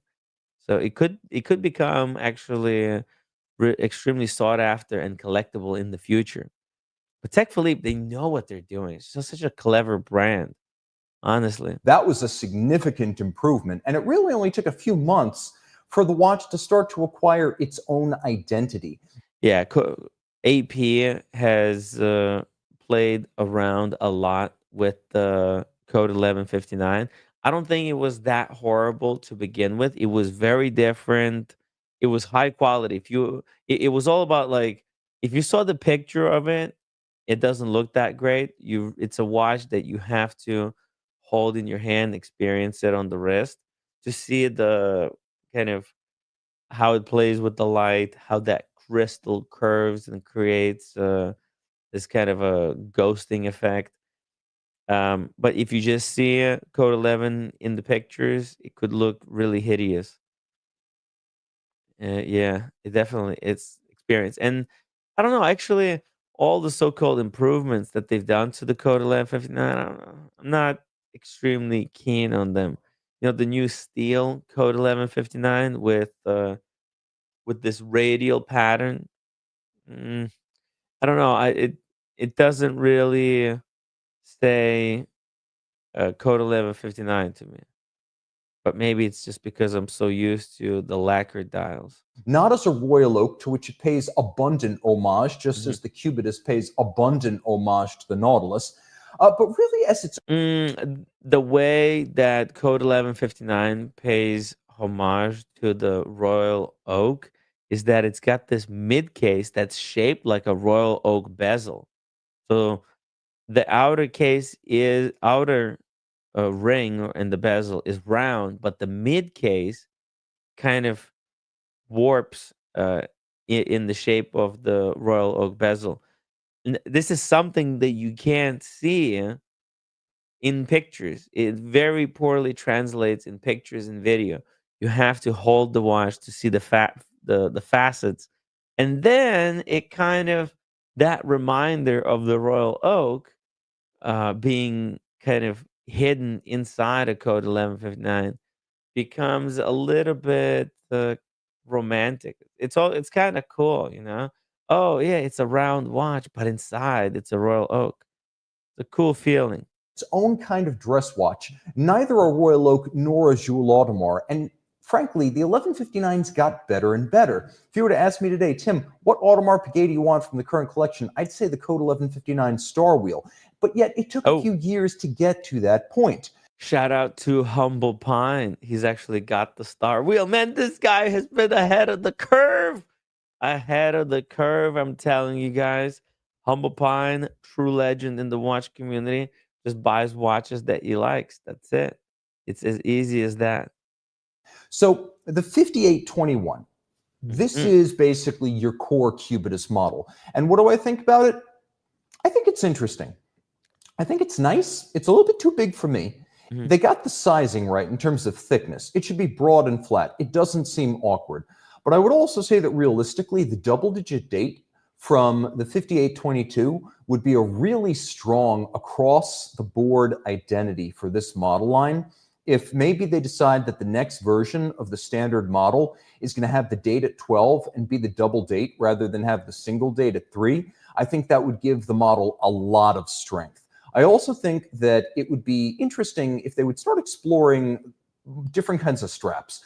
Put it on a colorful strap. Give us colorful dials, lime green, turquoise, purple, like the Tokyo Exhibition World Time. Okay, this is this is Tim Mosso fantasizing. I don't think that will ever happen. The only way I think Patek will give us such dials is on super mega occasions, like when they celebrated their partnership with Tiffany and Co. Right? That's the only reason they've done that crazy Tiffany blue dial. Otherwise, I think they're just gonna go traditional. Yeah, I think we're just gonna see a same thing we saw with Nautilus, just very traditional. I mean, I if they were gonna give us funky straps, they would have done quick change strap system. That would have been really, really cool. But I think just like Rolex, Patek is not going to a quick change strap system. Think about it, guys. The top three watch brands: the Richard Mille, the Patek Philippe, and even actually, well, no, AP is doing quick change strap system. Maybe that's why they're failing as a brand. But Richard Mille, they're not doing quick change strap system. Rolex, no quick change strap system, and Patek Philippe, no quick change strap system. I think these top brands figured out like, hey, we can't do quick change straps because we just want our customers maybe just buy more watches. You want a different strap, just get a different model with a different bracelet. Forget about this whole thing about changing straps. A Russell 996 says Patek do offer any strap color for the 5822. Still trying to decide on options. Where can you choose? Is there a website, or did they give you swatches, or it's just up to your imagination? You just have to let them know what you want them to make. I think it would be really cool to start talking about looking at this as more of a strap watch than a bracelet watch. Make the bracelet very rare. To keep it special, only issue it on occasion and make this a strap watch. Because I think that all things considered, this is a little bit more of a sporty take than the Nautilus. Oh, fuck. I just realized something. You know what? If they do this on many different straps, then you know what this is? Guys, this is not Patek Philippe trying to be a Cartier. This is Patek Philippe trying to be Richard Mille. Think about it, guys. This shape, the square with the rounded off edges, this is not them trying to be Santos. This is them trying to turn the Nautilus shape into almost like a tono shape of a Richard Mille. And if they start doing all kinds of cool complications to kind of compete with Richard Mille, I think they could take away the Richard Mille market. Oh, by the way, today I'm wearing the Explorer 2. Gotta love this Explorer 2. It's actually the 42 mil size, but as you can see here on the wrist, it doesn't look too bad. Doesn't look too bad at all. There you go. It's a quick wristwatch check, by the way, guys. Let me know what watch you're wearing in the chat. Yeah, this could be a theory. I'm not saying that this is 100% true. I don't have any evidence to prove it. But this is what I'm starting to think. That okay, let's pull up a Richard Mille here side by side. Richard. Let's see. Oh my god. It's so close. Hold on a second. Hold on a sec. Oh no. Oh no, guys. Get this. So here, let's just do a flick. You see, and Richard Mille, they also have the big date at 12. Huh. You see that? And yeah, it's not identical. I'm not saying they're trying to copy them one for one, but it's so close. It's so close. Those two shapes look very similar. So moving from a bracelet to strap feels organic. Remember the 1997 Royal Oak Offshore 25th anniversary pieces where you did have turquoise, you had lime green, you had red, you had yellow, you had orange, you had all of these different exotic colors with matching straps. I feel like that would be a great look for the Cubitus. And down the line, I see some room for evolution in that direction. I would also say that realistically, a lot of people wondered why we didn't just get a steel 5811.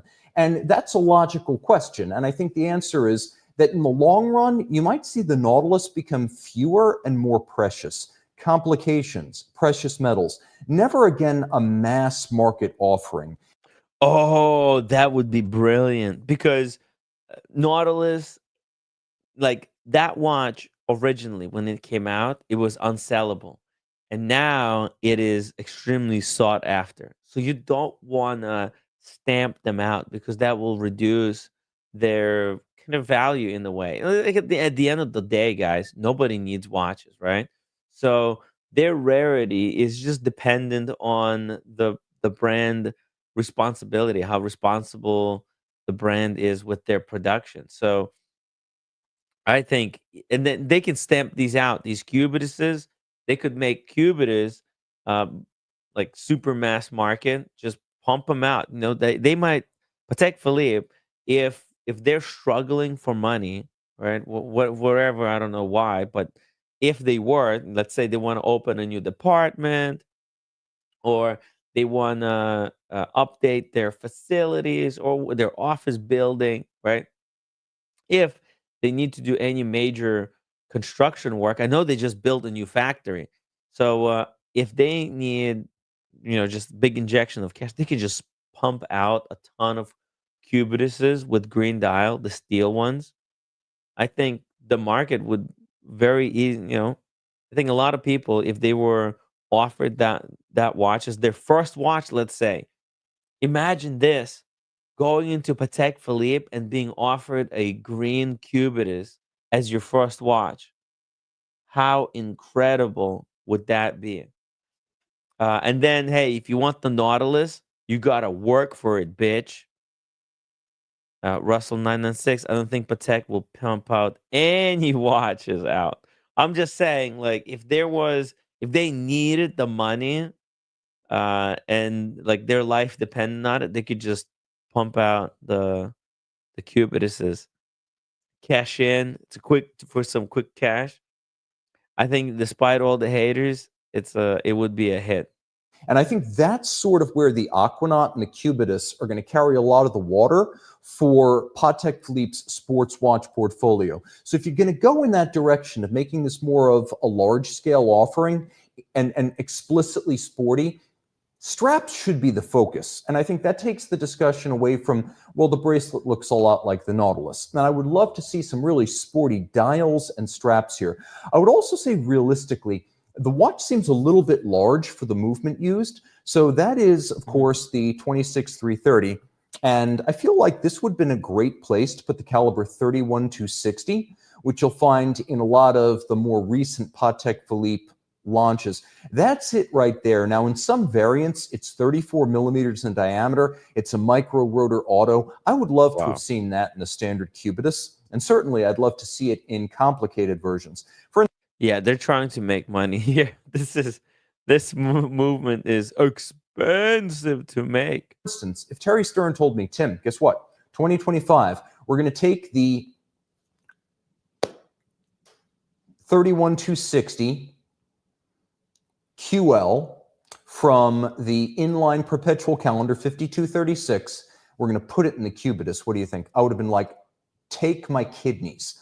I would sign up for that in a minute. A water-resistant version of the 5236 that's also loomed. Sign me up. So again, this could still happen, and it will fundamentally change our perception of the line as it's built out to include other complications, functions, and dial designs. Now, the 5822P. So here's the thing. Guys, the standard model is 41,240 in steel. If you want it in platinum with complications, now it's 88,380. And I think it's an interesting movement, not because it's a fascinating date 8 moon phase, and not because Patek doesn't often work with double dates, but because it's an instantaneous change. That's very cool, but that also needs a little bit of time to sink in, because I think people still mistake this for some sort of derivation of the 5712, and it is not that. As you can see, you get unique rotors on these Cubitus models, which is a nice step in the right direction, but I think really more definition of the line as its own thing, bringing it further and further away from existing movements and models, is where it's really going to come into its own. And I do think there is a place for this line, and I do think that as we get it in hand and see it in person, we'll have a higher opinion of it. But also, as they decide to move it further from the Aquanaut and the Nautilus, we'll look at it differently. Yeah, this freaking on this blue strap, it looks so cool. Very modern, very much like Patek doing a Richard Mille. My God. This is, yeah, they didn't stretch it out to make it so obvious that they're doing a tonneau shape, but like keeping it, you know, they have enough breathing room on inside that case to put in bigger movements with more complications. So it's going to be very interesting how they keep this thing going. I only wish they had the quick change strap system. Man, that would have been so cool. But yeah. And again, go back to the movement real quick. I would have loved to have seen the 31260 in there rather than the 240. But guys, time changes perspectives. Remember the Neptune? When the Neptune came out in 1996, Man, this watch was hideous and still is hideous. nobody wanted this.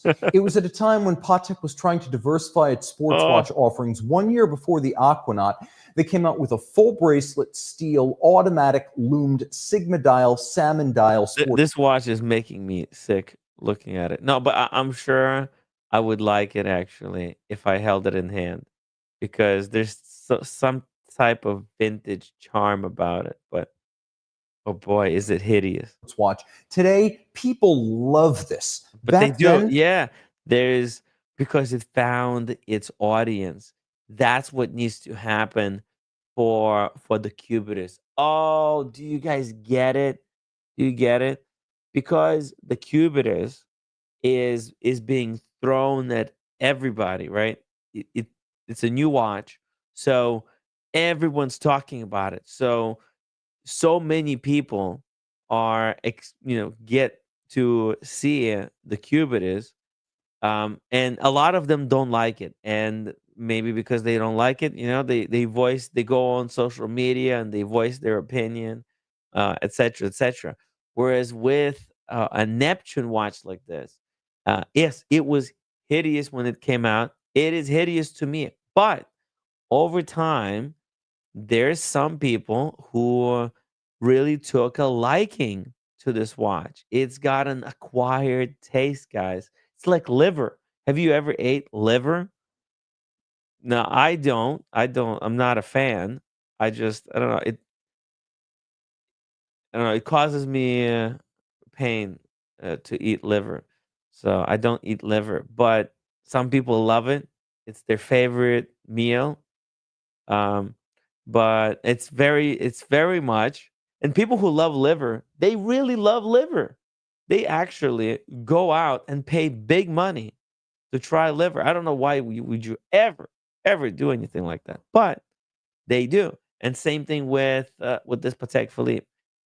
Because this is a Patek Philippe, you know that this is a high grade design, top level craftsmanship that went into this watch. It's quality shit, guys.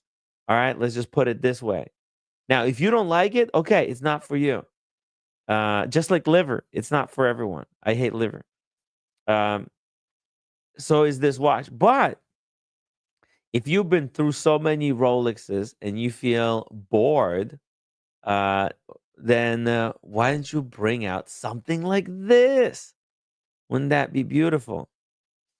Yeah, it's like liver. Oh, time to musk up. AD called for Daytona white gold rhodium dial in Boston, but I want the black dial. Should I still buy? Wow, time to musk up. Congratulations. Let's pull it up. Pull it up, Timmy. Let's see here. Daytona white gold. Are you kidding me? Serious. White gold Daytona, full white gold. And you said you got the call for the rhodium dial one. So it would be this one. Like this. White gold rhodium dial in Boston. Is it on the rubber strap or full white gold bracelet? Let's see. Let me know, guys, in the chat. What do you think? Should you take this version? So this version, wow, this is a sick watch. So sick. Yeah, full gold. Fuck yeah. Fuck yeah, let's go. Now the question. The black dial? Oh fuck, the black one looks so good. Or the silver. Holy shit. I mean, oh, what to do? What do you do? What do you do? Oh man.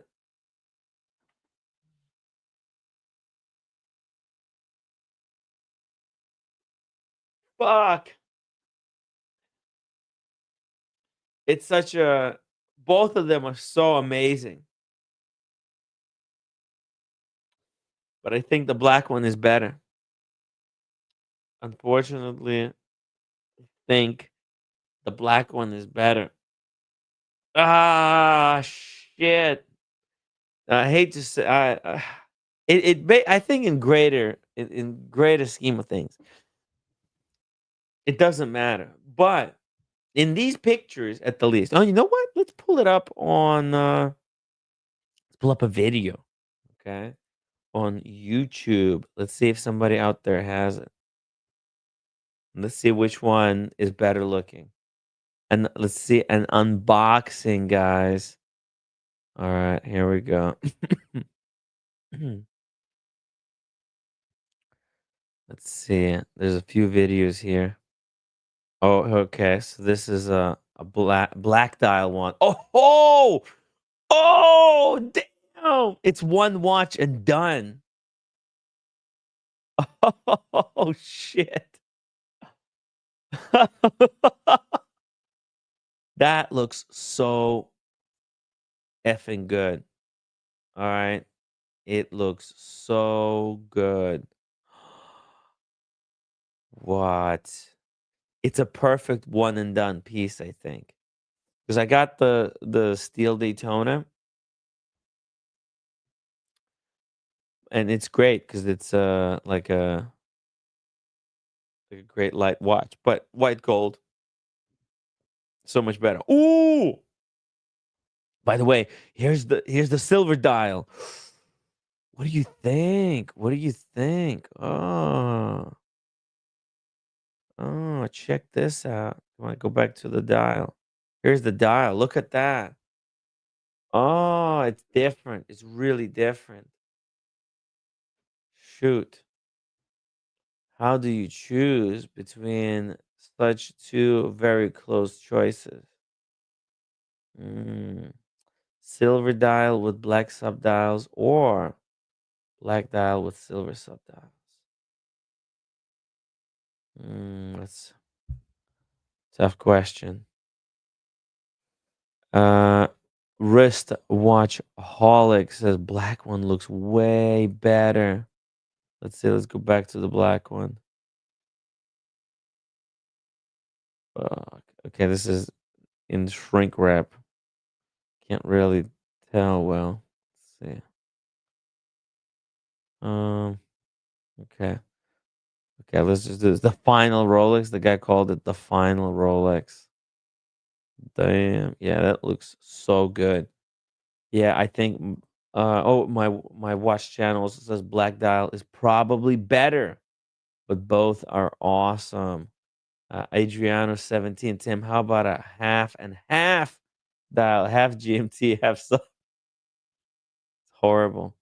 Russell 996 says always get the one you want. You don't want buyer's remorse. Very true. Russell 996. Exactly. If you go, it's got to be the black one. Sorry.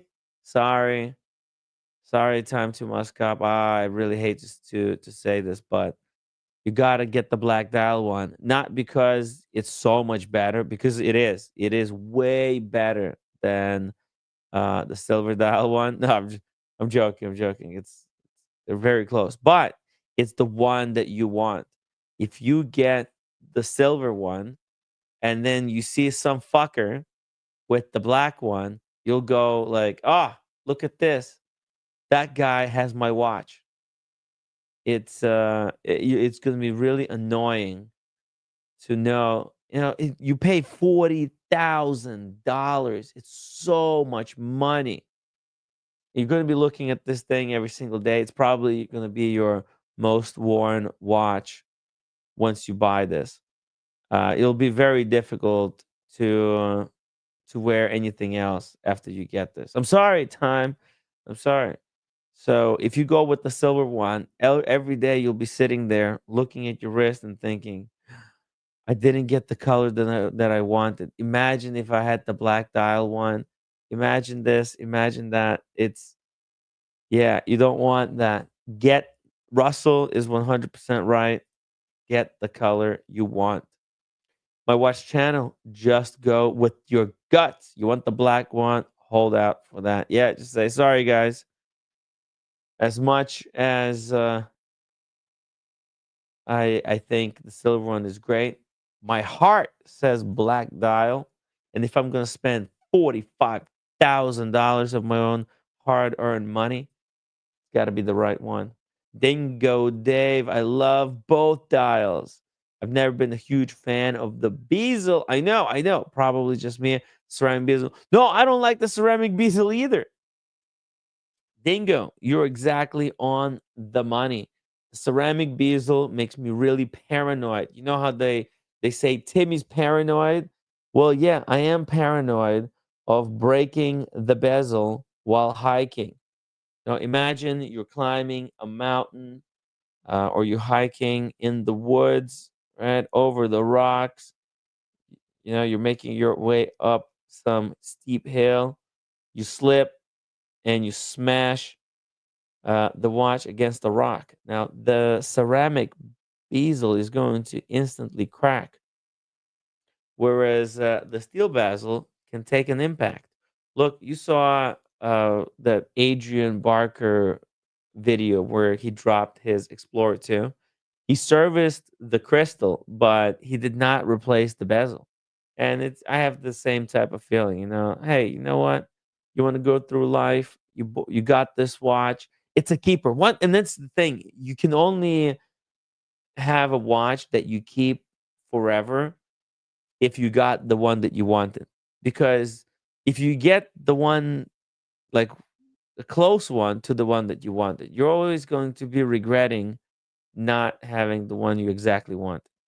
It's it's psychology, human psychology. I'm saving you $40,000 right now, or Russell is. Time to mask up. I would prefer the ceramic black bezel. No, you don't want that.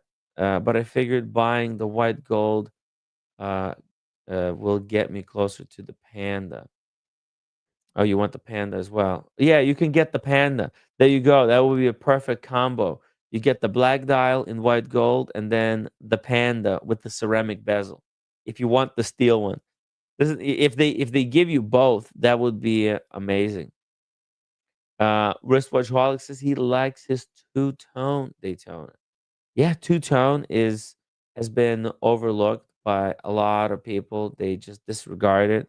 They think like I don't know. They think that the two-tone Daytona is gay or something. I don't know, but it's freaking solid watch.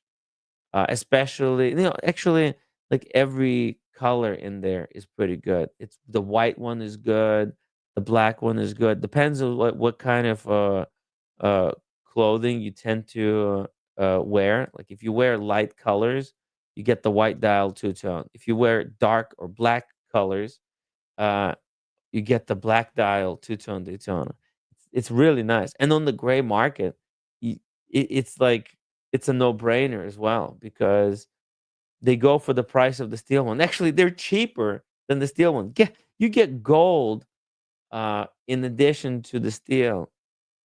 I don't know, but obviously, if you need that bit of a flex, then the steel Panda is the way to do it. Dingo Dave, Timmy. Now, I mean, I actually prefer the ceramic bezel on the silver dial more, but with the rubber strap, because then you'll to get the ceramic bezel, it has to be on the rubber strap. To get the full white gold experience, it comes with a white gold bezel. Anyways, can we look at the fish? Yeah, let's take a look at a little bit more fish, guys. Let's check. Let's do a fish update. What's going on in the fish tank, guys? Quick update here. Here we go. Oh my God. What is this fish doing? Look at the lips. This fish has got the biggest fucking lips I've ever seen. What the hell? Yo. Oh my God. That's so actually that's very sexual looking. Guys, don't look at the screen, please. The things you could do with that fish. Let's see what we got here. Look at all the grass, the little habitat that Dingo has created here. This is amazing. He's got a filtration system going through. All the also the water looks really nice and clean. I guess because yeah, the filters, the really good filters. That's the one thing.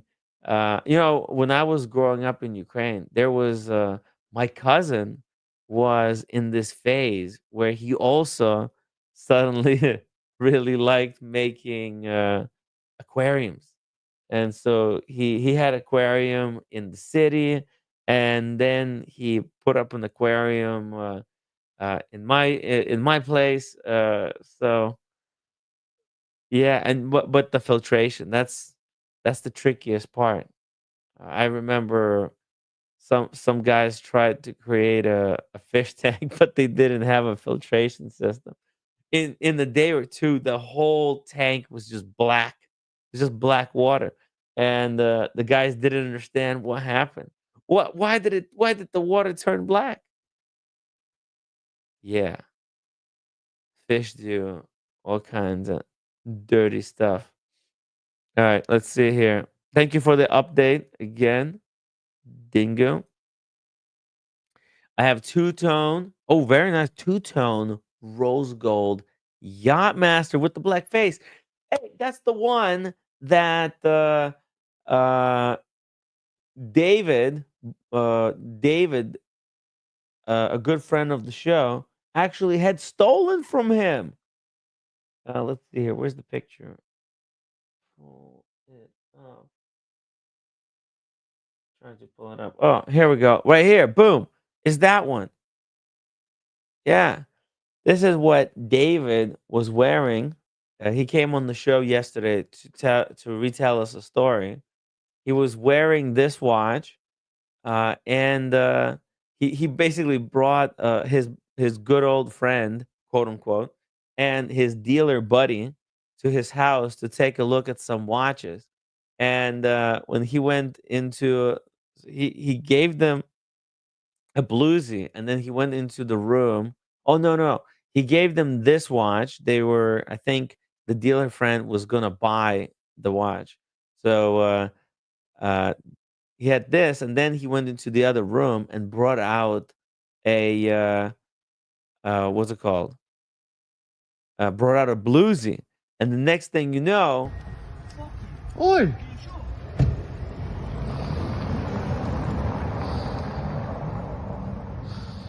no, the guys push him, grab the watches, and get into the car and drive away. Like, what the f? So luckily, however, the guy, the dealer friend was caught, and the friend hasn't been caught yet.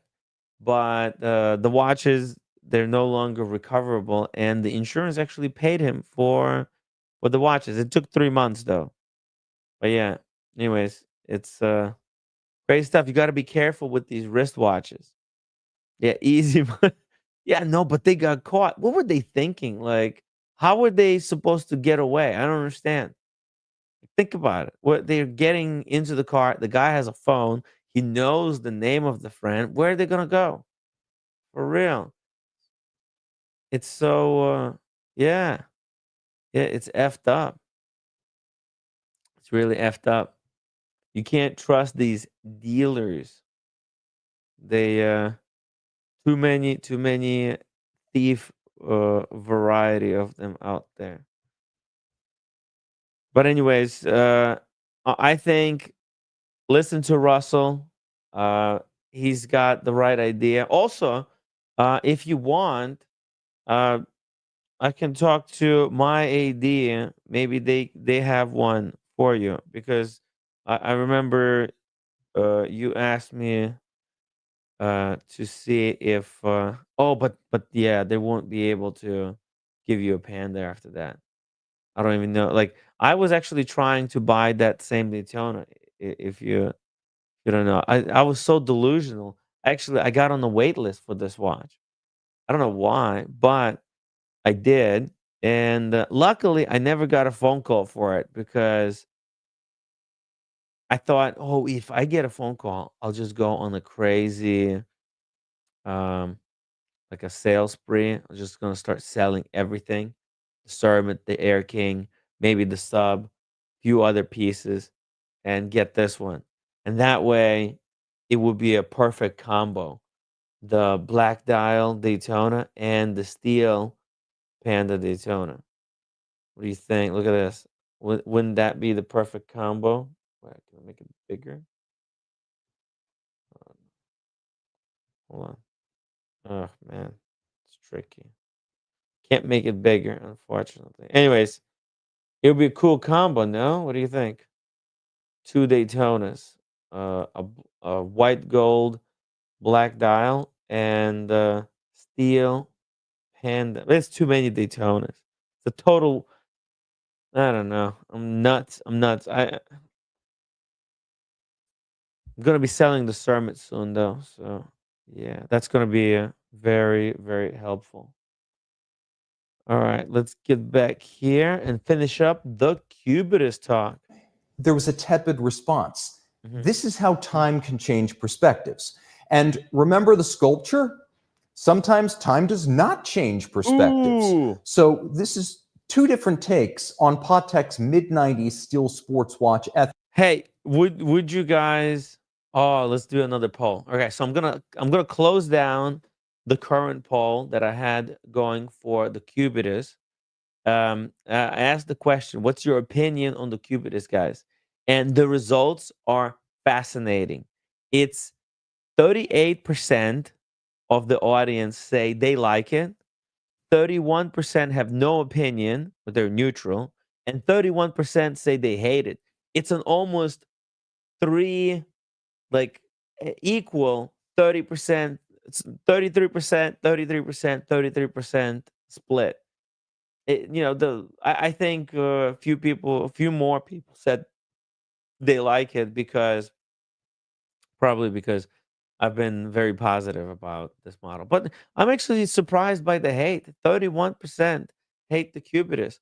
But look at this. Would you have rather Patek come out with another Neptune or another sculpture? Okay, so that's going to be the question. All right. Now that you see it, the kind of alternatives, the ugly. Okay, let's see which of these three designs do you guys like the most? Oh, this is good. This is really good. Okay, which of the following three Pateks do you like most? Oh, here we go. Here we go. Okay, first of all, let me put them all on the screen at the same time.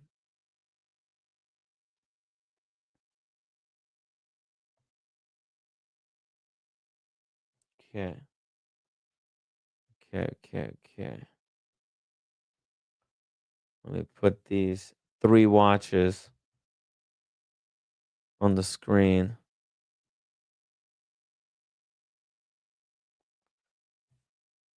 Okay.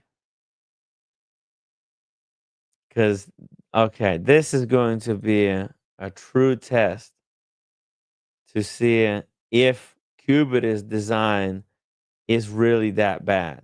Like, is it really that bad?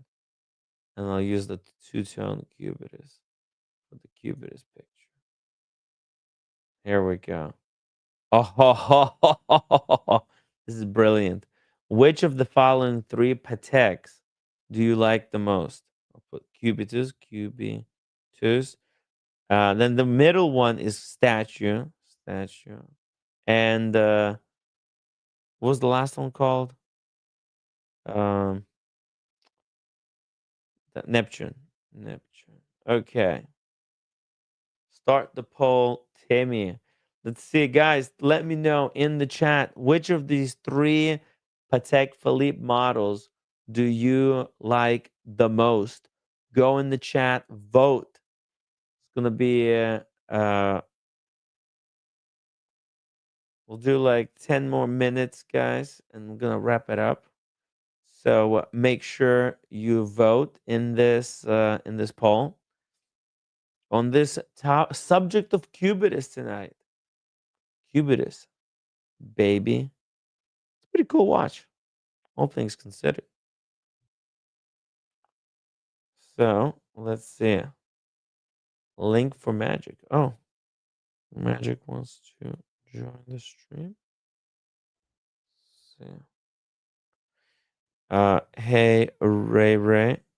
Sculpture in the middle. Yeah. Did I misspell it? I might have. Oh, statue. Shit. I put sculpture. Okay. Well, you guys get the point. Yeah, it's a sculpture. In the poll, I put statue. Okay, so it's close enough. All right. I think Cubitus, Neptune, those are two very, very recognizable models. Neptune, man, I hate that model.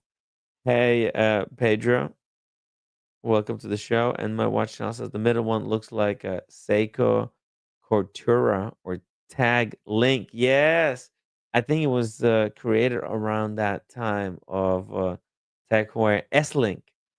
Neptune was bad back in the day. It still is. Cubitus is meh.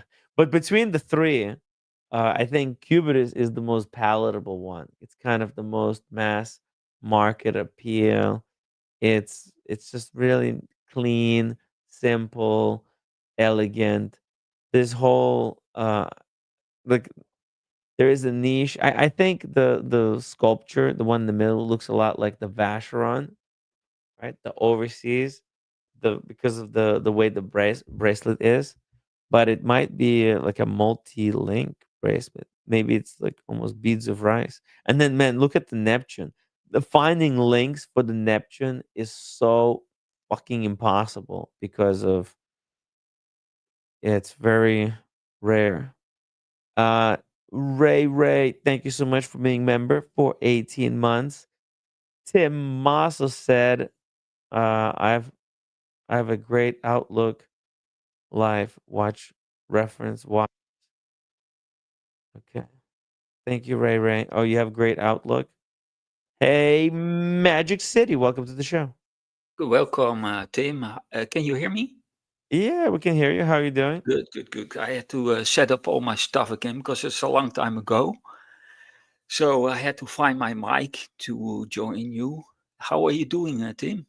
Hey, doing pretty fantastic. I survived Ireland. I saw all your adventures in LA, Ireland. It was something, huh? It was a Wow. disaster. How you But hey, deal I'm with all back the? home. Did you do how you how you deal with the jet lag? Well, I wasn't dealing really well because I had to.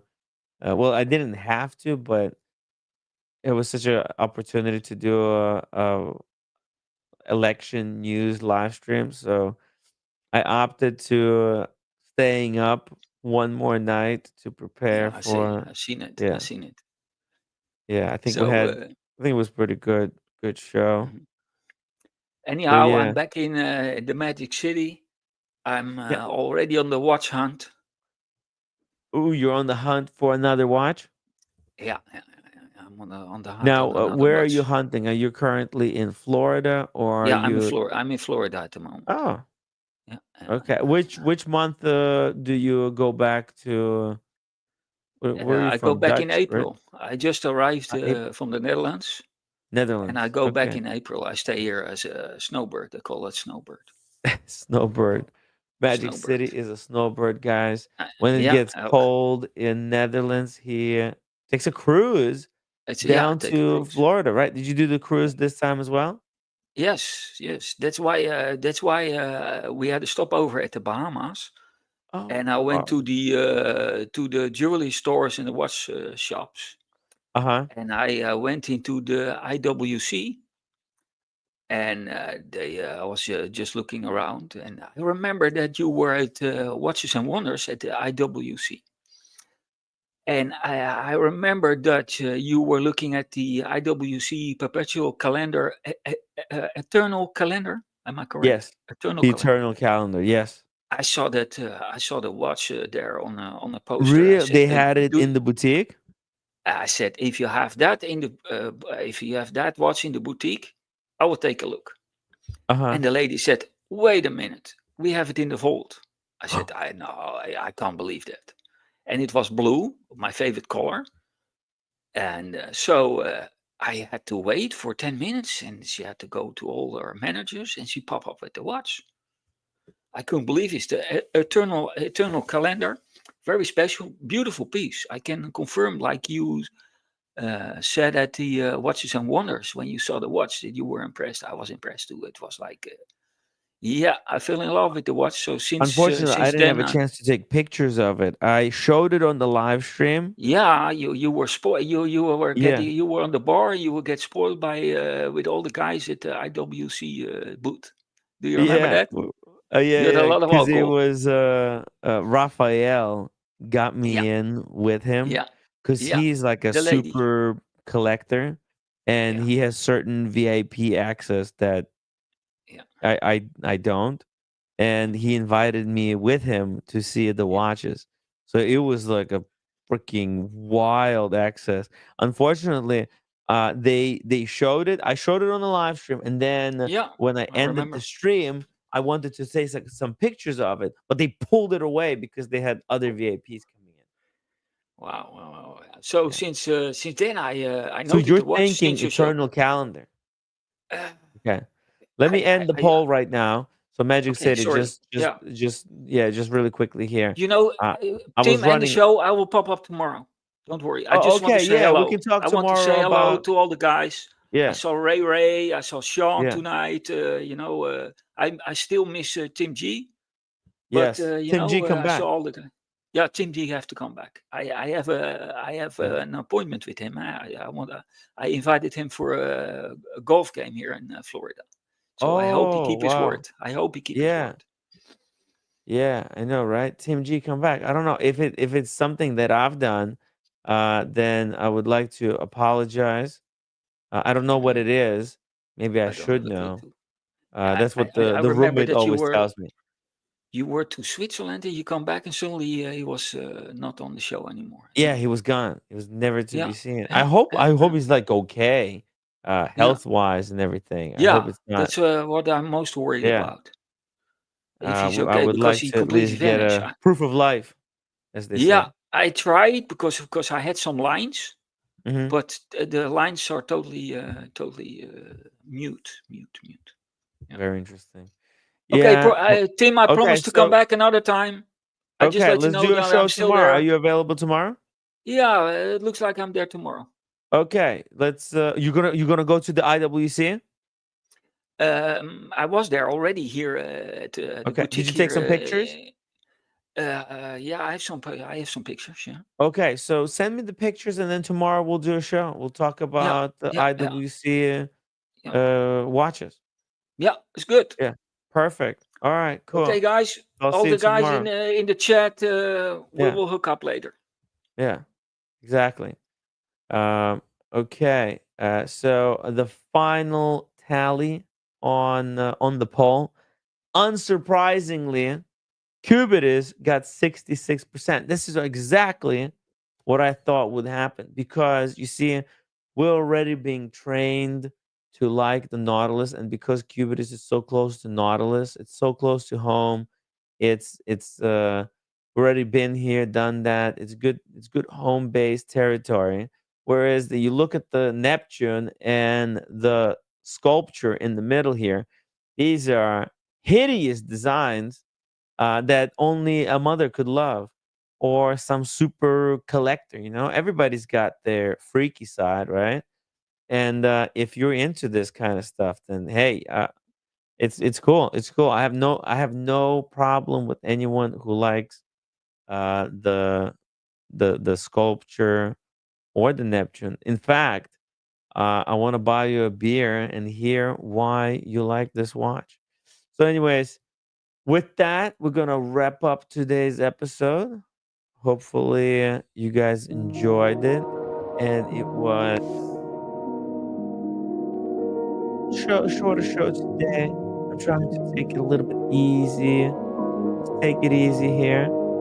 I really appreciate everybody joining today. Hopefully, and Tim Mosso, voice of reason, very cool dude. And I think we were able to set the record straight tonight regarding the Cubitus controversy. That concludes our Cubitus 3-part epic, whatever you want to call it. Hopefully we don't have to talk about Cubitus ever again, but I'm sure the subject will pop up. Anyways, with that, we're gonna go get some rest, take care of the sick roommate. If you guys enjoyed the show, become members for $4 membership. You get the emojis and a little icon next to your name. For $10, you get access to our WhatsApp group. A whole bunch of cool other watch collectors, and sometime after the show, they hang out and chat about watch or whatever other latest news. Okay, guys, thank you so much for watching. We'll be back tomorrow. Oh, and you can support the show via PayPal. And upvote before you leave. All right.